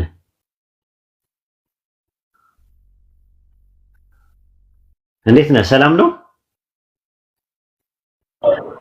ደህና ነኝ። እንዴት ነው? አንተን እኮ ሳገኘህ እኮ ሁሌ ትዝ የሚለኝ ነገር ጥያቄ ስጠይቅህ እንጃልህ የምትለኝ ነገር ነው።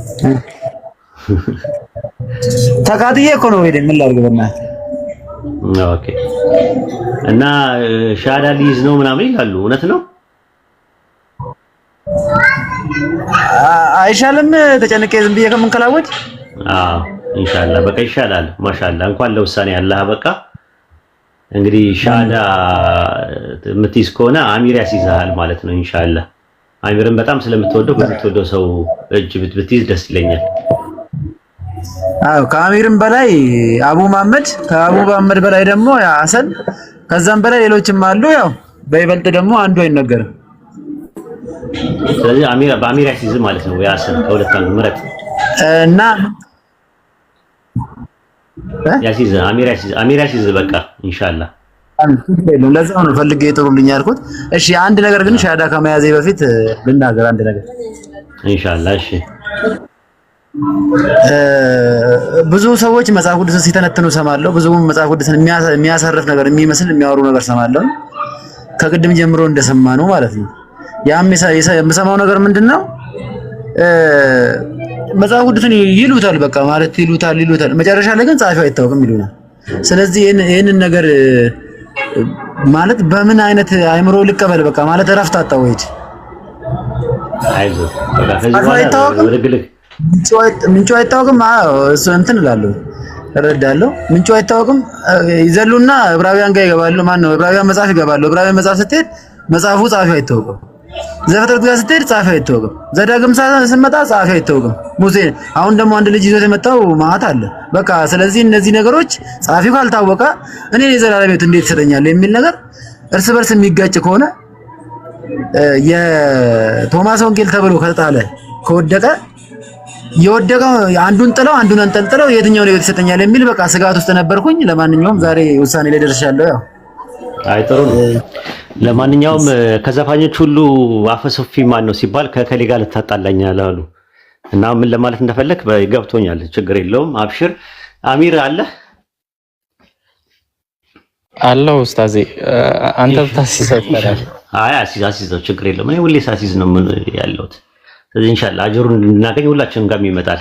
አንተም ጋር ይመጣል፣ ሐሰን ጋር ይመጣል። አትዝጋ ወይ ሐሰን ወይ አንተ ከሁለት አንዱ ሁለታችሁ ተስማሙ ወይ ድንተው ወይ አሚር አሲዘው ነው የምለው። ለታላቅ ዕድል ልስጠው። ሐሰኑ ቀጥል። ሀይቢ አሚር ግልግልና ድርድር አታብዛ። ይችን ቅጽበት ማሳለፍ የለብንም። እኔ ካሁን በፊት ሻሃዳ ሲጃለሁ። አንተ ሻሃዳ ላይ ያሰስክን። ቀጥል ሐቢቢ ጀዛከላህ። ቀጥል እዚያ አትፍጭ። በቃ አሚር ቀጥል። እሺ ኢንሻአላህ ችግር የለውም። እኛ ጋር ሁሉም አጅሩ ሁሉም ጋር ነው የሚመጣው። ራሱ ሐሰን ጋር እኔም ጋር ሁላችንም ጋር ስለሚመጣ ቀጥላል።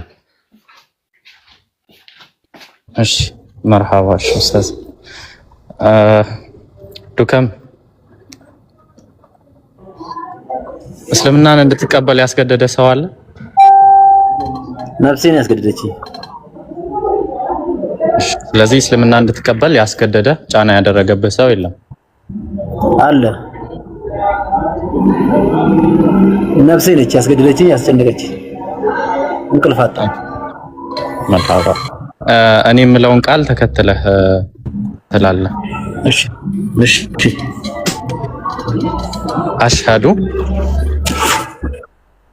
አሽሃዱ አላ ኢላሃ ኢላላህ ወአሽሃዱ አነ ሙሐመደን ረሱሉላህ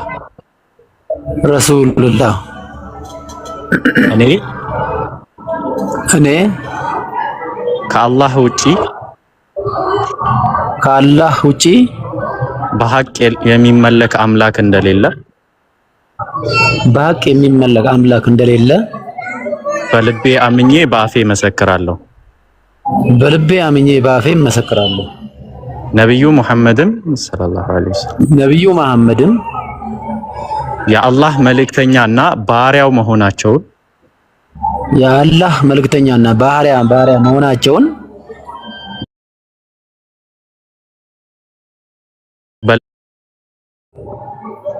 አላሁ አክበር አልሐምዱሊላሂ ረቢል ዓለሚን። ኡስታዝ ቀጥሉ ትንሽ ደቂቃ።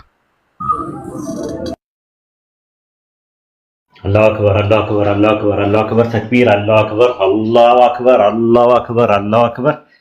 ማሻአላህ እንኳን ወደ ዲኑል ኢስላም በሻሃደተይን ገባ። እንግዲህ ትልቅ ነገር ነው ይሄ።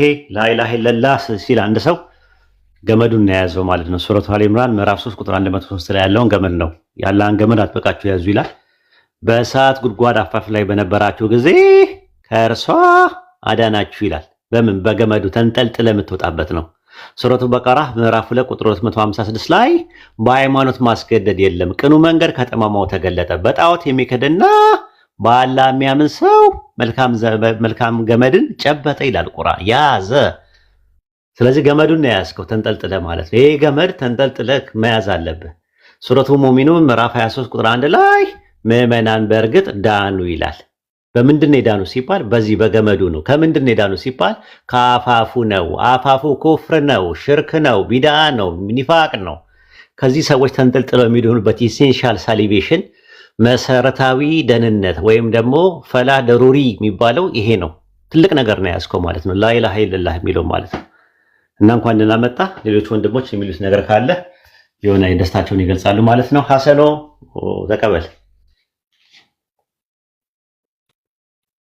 ኢንሻአላህ አላሁ አክበር አላሁ አክበር አላሁ አክበር ሁሌም ጠዋት ማታ ስንጠብቀው የነበረና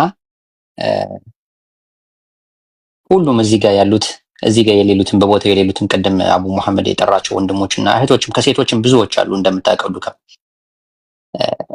የተቻላቸውን ያክል ተጠርጥለዋል ለዚህ ቀን ማለት ነው። ይሄን ቀን ሁላችንም በማየታችን እጅግ ደስ ብሎናል። አንተም ማረፊያህን አግኝተሃል።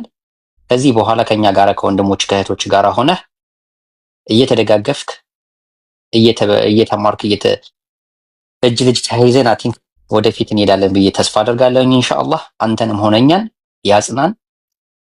በዚህ ኢስላምን እንደያዝነ ህይወታችንን በዚህ ይውሰደን ብዬ ነው የምለው። እንኳን ደስ ያለህ ዱከም።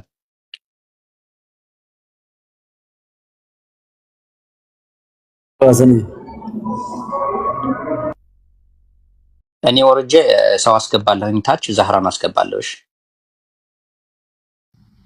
ኡስታዝ መድረክ ነበርና ዳጊንም ከቻልክ ወደ ላይ ኦኬ አስገቡ።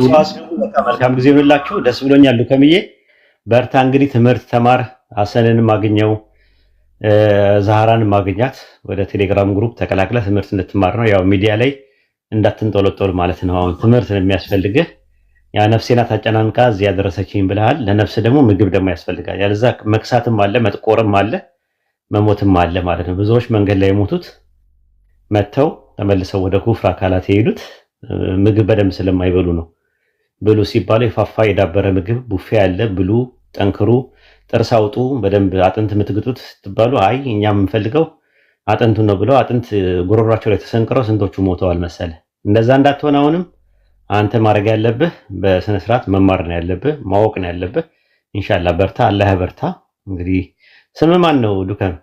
ማን እንዲባል የፈለከው? ዱከማችን አሚር ሰላም ነው። እንዴት ነው?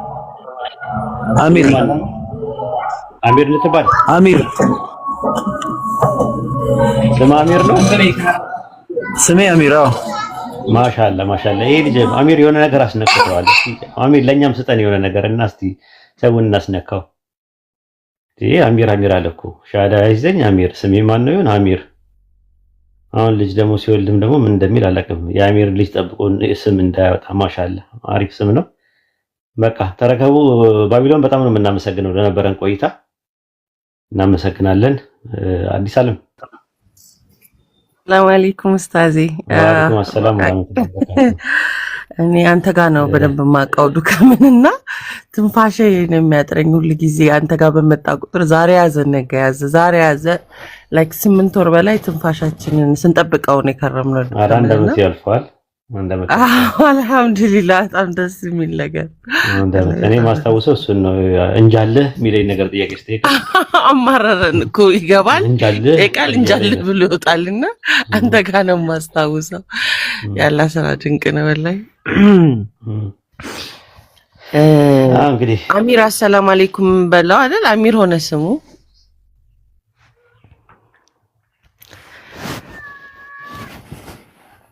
ዱከም ረሳኸው ስሙን መልስ። አሚር ተውን ብለሃል። ዱከም አሰላም አለይኩም አሚር። አለይኩም ሰላም እናቴ አሚር ስትያይሽ ረሳው እዚሁ ስሜን ጠርቼ እዚሁ ዋው በጣም ደስ ብሎኛል ወላሂ ስንዴ ተዳረቅን እኔ እናንተም ያላ ፈቃድ ሆኖ መጣችብኝ ብለህ ነበር የምትሮጣው ከዚህ በፊት ከዚህ በኋላ መጣህልንና ላይክ አትሮጥም እኔን ስታይ ከዊር ላይክ ወንድማችን ስለሆንክ እንኳንም ወደ እስልምና አዲስ ዓለም መጣች ልወረድ ምናምን ብያለሁ እኮ ጨንቆኝ ማለት ነው አይ ኖ ከዚህ በኋላ መጣችልኝ ነው ምለው እንጂ መጣችብኝ አይደለም አልহামዱሊላህ እንኳንም መጣህልን ወንድማችን ሆንክ ከዚህ በኋላ እንሯሯጥም አብረን ለአንዱ አምላክ ለአላህ እንሰግዳለን ኢንሻአላህ ደግሞ አብረን እንማራለን በጣም ደስ ብሎኛል አላሁ አክበር አላሁ አክበር አላሁ አክበር ለሌሎቻችሁ ምድልስት ባቢሎን እናመሰግናለን ላንተም ለኦፓል ማላሂዳስ ለቤሪያም እንዲሁም ለሜሮን ሁላችሁም ለምትጠይቁ ለምትሞግስቱ ሰዎች ላይክ አቴንዴ ነፍስ ረሃብ ባለቤቷ ልክ እንደ ዱከም ነፍስ የተራበች ነውና ያንን ፉልፊል የሚያደርገው ቀጥተኛው መንገድ ስትይዙ ነውና ኢንሻአላህ እንታገሳለን እንማማራለን ወንድማችን ሐሰን ለትግስት እንደገናም ደግሞ ኤቭሪዋን እናመሰግናለን ዛሃሩ አሰላሙ አለይኩም ቴንክ ዩ የሚገባ ካለ እንትንላለን ቴንክ ዩ ሰላም ወራህመቱላሂ ወበረካቱ ወንድም እግረ መንገድሽ ቀጥይ ዛሃራ ቀጥልሽ ሰላም አለይኩም ወራህመቱላሂ ወበረካቱ እንዴት ናችሁ ሁላችሁንም ሰላም ብያለሁ ዱከም አሚር ሆነሃል አሚር ንጉስ ማለት ነው በነገራችን ላይና እንኳን አላቀነው መንገድ መራ አላሁመ ለከል ሐምድ በጣም ረጅም ጊዜ ለፍተሃልና እንኳን አላህ Subhanahu Wa Ta'ala ይሄንን ድን ወፈቀህ የእውነት እድለኛ ነህና በደንብ አድርገህ ተወቀው እስልምና ያው የሚኖር ዲን ነውና በደንብ አድርገህ ኑረው ኢንሻአላህ እኔም ማግዝሃለሁኝ በውስጥ ጽፌልሃለሁኝ ስልክ ቁጥርህ ላክልኝ እናወራለን ቴሌግራም ላይ እና አላህ ጽናቱን እንዲሰጥህ ዱዓ እናደርጋለን እኛም ሌሎቻችሁም እሱ እንዲሰልም የለፋችሁ በአጠቃላይ ያልሰለማችሁ አላህ ወደ ቀኑ መንገድ ይምራችሁ ሙስሊሞች ደግሞ አላህ ኸይር ጀዛችሁን ይክፈላችሁ በጀነት ኢንሻአላህ አላህ መልካም ስራችሁ ወደው ይቀበላችሁ እና መሰግናለሁ ሰላም ኑራዲስ እንዴት ነህ ሰላም ባቢ ሰላም ጤና ይስጥልኝ ሰላም አለይኩም ያ ጀማ ዱከም ወይም ያሁኑ ደግሞ አሚር እንኳን ደስ ያለ ብዙ ሁሉ ነገር ተብለዋልና ብዙ ምለው ነገር የለኝም አልহামዱሊላህ ወደ ዲን الاسلام አላህ ጋይድ አረገ የነብያቶቹ መንገድ ቀጥተኛው መንገድ ከኮንፊውዥንና ከውስብስብ ከሆነ ነገር አላህ አውጥቶ ሰውን ከማምለክ እንዲሁም ደግሞ ውዥንብር ቅዠት ከሆነ ነገር አውጥተህ አንን የፈጠረን አምላክ እንድታመልክ ላረገ አላህ ጥራት ለሱ የተገባው ይሁን ወንድማችን ካሁን በኋላ አላህ በዱንያ እንደሰበሰበን ሁላ ባሂራን በጀነት الفردوس አላህ ይሰብስበን ያለፈ ወንጀሎች ኢንሻአላህ ተምረዋል ካሁን በኋላ በዲን الاسلام የምትጸናና like you know ራስን በዲን الاسلام የምታንጽ ሰው አላህ ያርገህ ነገራቶቹ ከፊት ለፊት የሚሉብህ ብዙ ነገሮች ይኖራሉ ፈተና ከቤተሰብ ከጎረቤት ከጓደኛ ብዙ ነገሮች ይኖራሉ የወሰንከው አምነህበት ነው ማንንም አስገድዶ እንዳልሆነ ቅድም እንዳልከው እና የሚመጡ ቻሌንጆች ደግሞ መወጣት አለብህ ያው ጥንካሬ ያስፈልጋል እስልምና ያን ነገር ደግሞ ኢንሻአላህ አላህ ደግሞ ያገራልሃል አላህ ያገራልህ ጥንካሬውን አላህ ይስጥህ ሁሉ ነገር የምትፈልገው ነገር በአቅማችን ደረጃ በመናቀው ነገር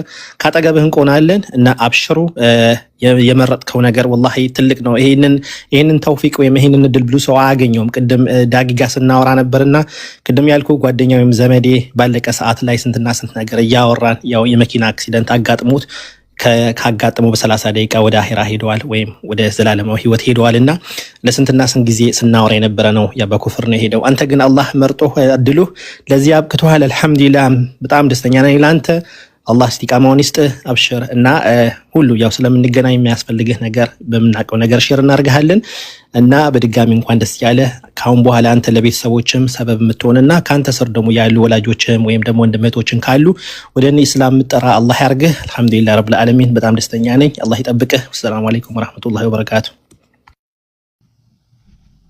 ኡስታዝ ጀማል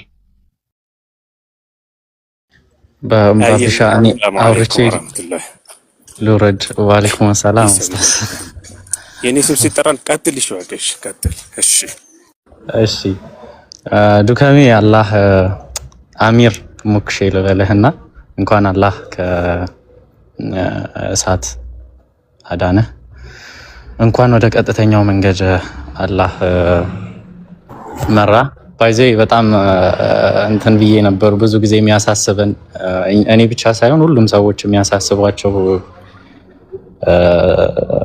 እንትን ነበረ የዱከም ነገር አሁን ነው ረያን ነውና ዱከም ፈልጋለሁ እያለኝ ነው ብሎ ስንጻጻፍ አላስችል ብሎኝ ነበርና አንዴ ቲክቶክ ላይ ሲጽፍልኝ ቲክቶክ ላይ ጽፌ እዚህ መመለስ ሲያቅተው ቴሌግራም ላይ እየሄድኩ እንደዛ እየተመላለስኩ ነው የቆየሁትና አልহামዱሊላህ እንኳን አላህ እንትን አለ ከዛ በዘለል እናወራለን የቀረውን ቦታ ልልቀቅና እኔ ልውረድ አላህ እንኳን መራህ ወላሂ ሀይቢ ቀጥሉ ኡስታዝ ጀማል እሺ መርሐባ ሹክራን አሰላሙ አለይኩም ወራህመቱላሂ ወበረካቱሁ እዚህ ጋር ያላችሁ ሙስሊሚት ወንድሞቼ ባቢ ሰላም ብያለሁኝ አትካሚው ማለት ዱከም ማለት አሚር አሰላሙ አለይኩም እስኪ እንደው ድምጽ ረሰማኝ አንተዋ ወአለይኩም ሰላም ማለት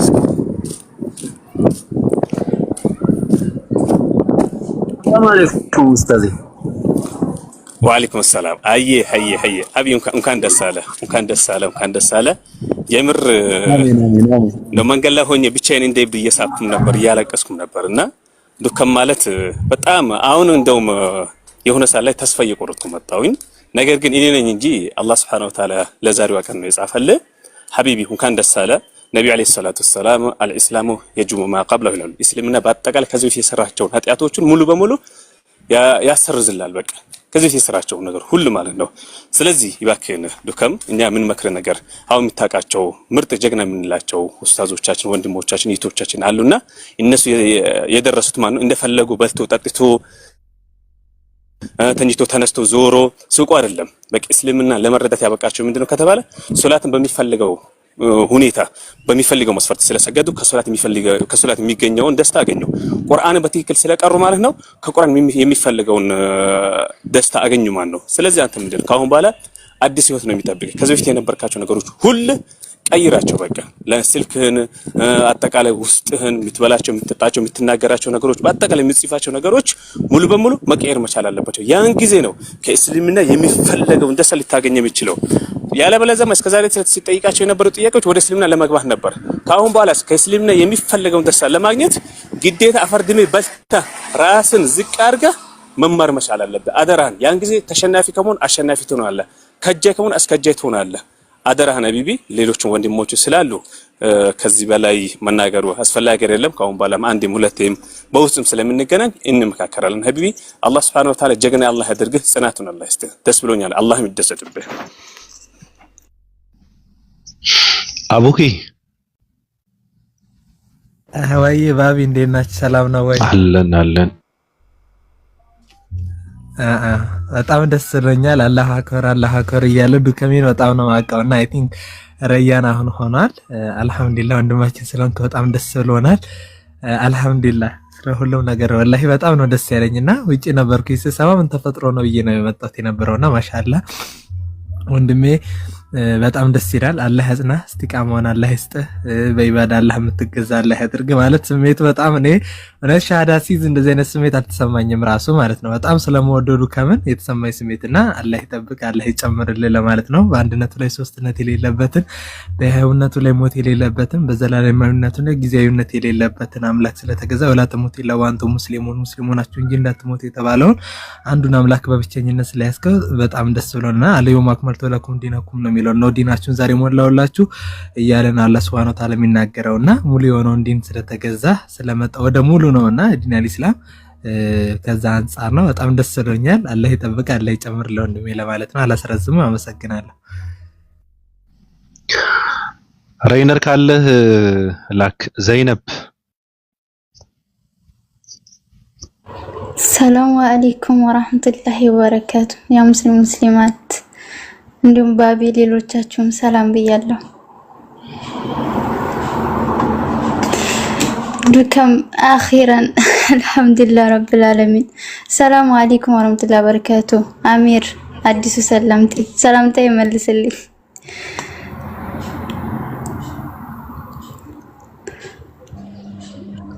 ሰላም አለይኩም ወራህመቱላሂ የማይመች ቦታ ነው ዘይነብ ለዛ ነው ድምጽ አለ እሱ ጋር እሺ አልহামዱሊላህ ረብል ዓለሚን አኺራን ወላሂ በጣም በጣም ደስ ይላል። አልহামዱሊላህ ብዙን እንግዲህ ብሎታል። ትንሽ የተወሰነ ደስታ ለመግለጽ ነው እንጂ በጣም ስንጠብቀው የነበረ ምርጥ ወገናችን ነበር። አልহামዱሊላህ ወንድማችን ስለሆነ በጣም ደስ ብሎኛል። አላህ ይስተቃማውን ይስጥ። ዋናው ኢስቲቃማ ነውና አላህ Subhanahu Wa Ta'ala እንዳለው ኢነል ለዚነ ቃሉ ረቡና አላህ ሱመ استقاموا ነው የሚለው እነዚህ ጌታችን አላህ ነው ያሉ ከዛም በዛ ቀጥ ያሉ ማለት ነው እና በመጨረሻው ዓለም ትልቅ እዝነትና ረህማ እንዳላቸው ትልቅ ማጅር እንዳላቸው ይገልጻል። አላህ ኢስቲቃማውን ይወፈቀ ለኛም ለሁላችንም ማለት ነው። ሌሎቻችሁ በጣም እንወዳችሁ ወገኖቻችንም አላህ ይምራችሁ እና ወላሂ በጣም ነው ደስ ያለኝ። በጣም ብዙ ጊዜ በስተን ምን ጠብቀው የነበረ ምርጥ ወገናችን ነበር። አልহামዱሊላህ ወንድማችን ስለሆነ ደግሞ በጣም ደስ ብሎናል። ወአቡድ ረበከ ሐታ ያእቲከል የቂን ነውና ያን እርግጠኛው ሞት እስኪመጣህ ድረስ ጌታህን ተገዛ ነውና የሚለው እስከ መጨረሻ ሁላችንንም አላህ ኢስቲቃማ ይስጠን። ሌሎቻችሁንም እንደዚህ ጭጭቀንም ደርስበት እና ባቢ ነው ኦፓል ኢንሻአላህ እንጠብቃለን። ሁላችንንም ኢንሻአላህ አላህ ጀነት ሰፊ ነው ጀነት ሰፊ ነውና አይጠበንም። ሁላችንም የጀነት እንዲለን የጀነት እንዲያደርገን ምኞታችን ነው እና በጣም ደስ ያለኝ በቃ ድንገትም ስለሆነ ሰውነቴ ሁሉ ነው የተንቀጠቀጠውና በደስታም ስጁድ ነው የወረድኩት። አልহামዱሊላህ ዱከም ወንድማችን ስለሆንክ በጣም ደስ ብሎኛል። አልহামዱሊላህ ቀጥሉ። የዱከም ቡና አጣጭ እና ወንድሙስ እንትን ጓደኛው ለምን እየጠፋ ሬነር ጄኖ ብሏል ይመጣል። ዳጊም ካለ ዳጊም አስገቡት እያሉ ነው። አንድ ነገር ኦፓልን ላፈናት። ኦኬ እሺ ላይ ከእንቅልፌ ስነቃ ነበር ዱከም ያገኘው ነው ሁሌ ይመጨለጭብኛል። ላይክ አስ ዩዥዋል ረያን የምሩን ነው ምናምን ብሎ ጻፈልኝ ሲለኝ እኔ እንታውኝ ዱከም ነገር ይምለጨል ምንድነው የፈለገው ስል ኡስታዝ ዋይድን ከየት ላምጣው በቃ ላይክ አጋ ነርቨስ የምሩን ነው ሊያመልጥ የመሰለ ቻርጅ አርግ ዱከም አሁን ከኔ ጋር ነው የምትጣላው ቻርጅ አርግ ያልኩ ማለት ነው። ከዛ ኔክስት ቲንግ ነው ኡስታዝን ፍለጋ ደግሞ ወንድምየው ሐሰን ወጣና ፍለጋ ላይክ ለሱ we were የዞርን ነበረ ደቂቃው ላይ የእውነቱን ነው የሚለው ያስጨንቃል ገባህና አሁን እዚህ ላይ ገስት ቁጭ ብሎ ራሱ ሊያመልጥ ነው ነገር ለካ ኦሬዲ ሻሃዳ ይዟልና አልহামዱሊላህ ለዓለማቱ ጌታ በጣም ደስ ብሎኛል። አላህ ያጽናክ ወንድማችን ሆናል። አሁን ፎከስ ኦን ትምህርት ላይ ፎከስ አድርግ አብረን የማይተውች እና አላህ ያጽናክ ከሁሉ በላይ አብረን እንማራለን። በጣም አመሰግናለሁ ባቢዬ። ልውረድሽ መውጣት ስላለብኝ ነው አዛንም ብሏል። በጣም ልቤ በቃ በደስታ ኦቨርጆይ ነው ያደረገውና አልহামዱሊላህ ደህና ዋሉ። እሺ ኔትወርክ ነው እንትን ያደረገው መሰለኝ ለዛ ነው የወረደ። ባንዱ ሰላም ላንተ ይሁን።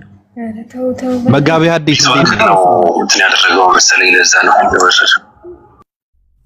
አንተስ መቼ ነው እስልምናን ተቀብለህ ሰላም አለይኩም ብለን በቤተ እስልምናን የምንሰብክበት ዳዋ የምናደርግበት ጊዜ ኢንሻአላህ ቅርብ እንደሚሆን እንደማለት ኦፓል እህታችንም እንደዛው እስልምናን ተቀብላ ከዚህ በላይ ልትሰብኩ በቤቷ ዳዋ የምናደርግበት ጊዜ ኢንሻአላህ ቅርብ ነው። ጨረስክ? ያው ኑርህ ራሱ ወደ እስልምና ይጣራል ታውቃለህ አይደል?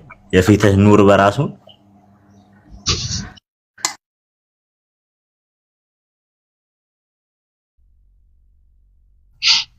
ነሽ ባቢ ልናገር ተናገሪ። እሺ ዱከምዬ ወንድሜ አልহামዱሊላህ እንኳን አላህ ቀጥተኛው መንገድ አመጣ። ኦፓሌንም ባቢንም ኢንሻአላህ አላህ ያሰማናል። ለእናንተም ዱአ እናረጋለን ኢንሻአላህ። በጣም ደስ ብሎኛል። እንግዲህ በቃ ይሄ ነው።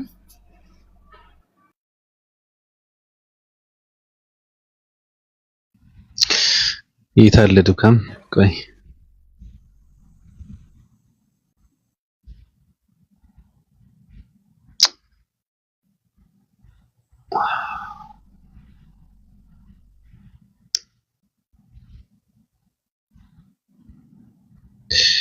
ኦኬ እንትን አድርጉት። በነገራችን ላይ በቂ ነው።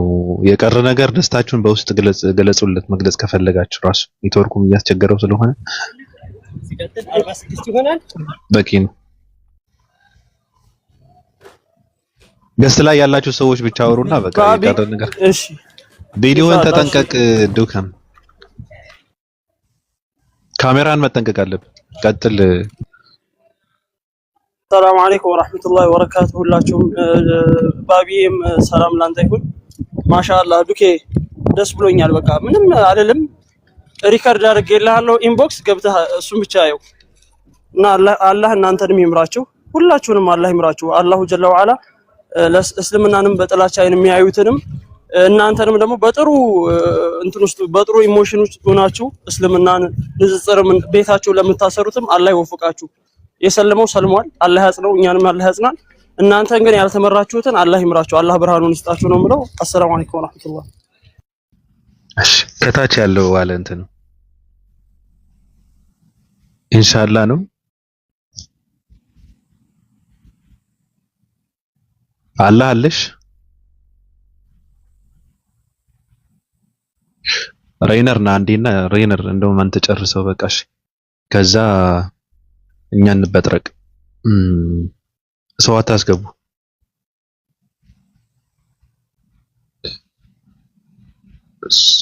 ዳጊን ሳቡልኝ ወንድሞች፣ ዳጊን እባካችሁ ካለበት እየፈለግነው ነበረ። የለም አምጥቼው ነበር እኮ አምጥቼው ነበር፣ መጥቶ ነበረ።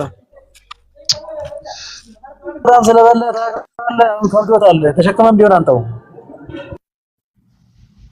አዘግተ ነው ይሄው ይዤው ወጥቼ ነበረ። ቤቱን ዘግቶ እኮ መጥቶ ነበር፣ ወጥቶ ነበር። ራይነር ቀጥል። ሰላም አለይኩም። ሄሎ ሰላም ወራህመቱላህ። ወአለይኩም ሰላም። አይክ ነው ታሲያለ ዱከም ወይ አሰላሙ አለይኩም ያልኩ እንኳን ደስ አለ ማሻአላህ። ወአለይኩም ሰላም። አላህ በእስልምና ያቆየ፣ በእስልምና ይግደልን። ደስ ይለኛል። እኔ እገልህ ነበር ዛሬ እንደ እውነታው ሻዳ ባሊዝ ሞታል ሞተ ነበር። እየመጣው ነበር ሰፈር እንደ አንተ ጨነቀኝ እኮ በእናትህ። ጠዋትማ ልፈነዳ እኮ። አቤት አቤት ያ ሰላም። እንዴ ነው ኡስታዝ ወይ ደራስ ጠርቻ አንተ ዳጊ ደግሞ አውቆ እንትናን ማነው ስሙ እንትናን አምጥቶ አስጨነቀኝ። ብቻ እንኳን ደስ አለ ማሻአላህ። አላህ በእስልምና ያጽና።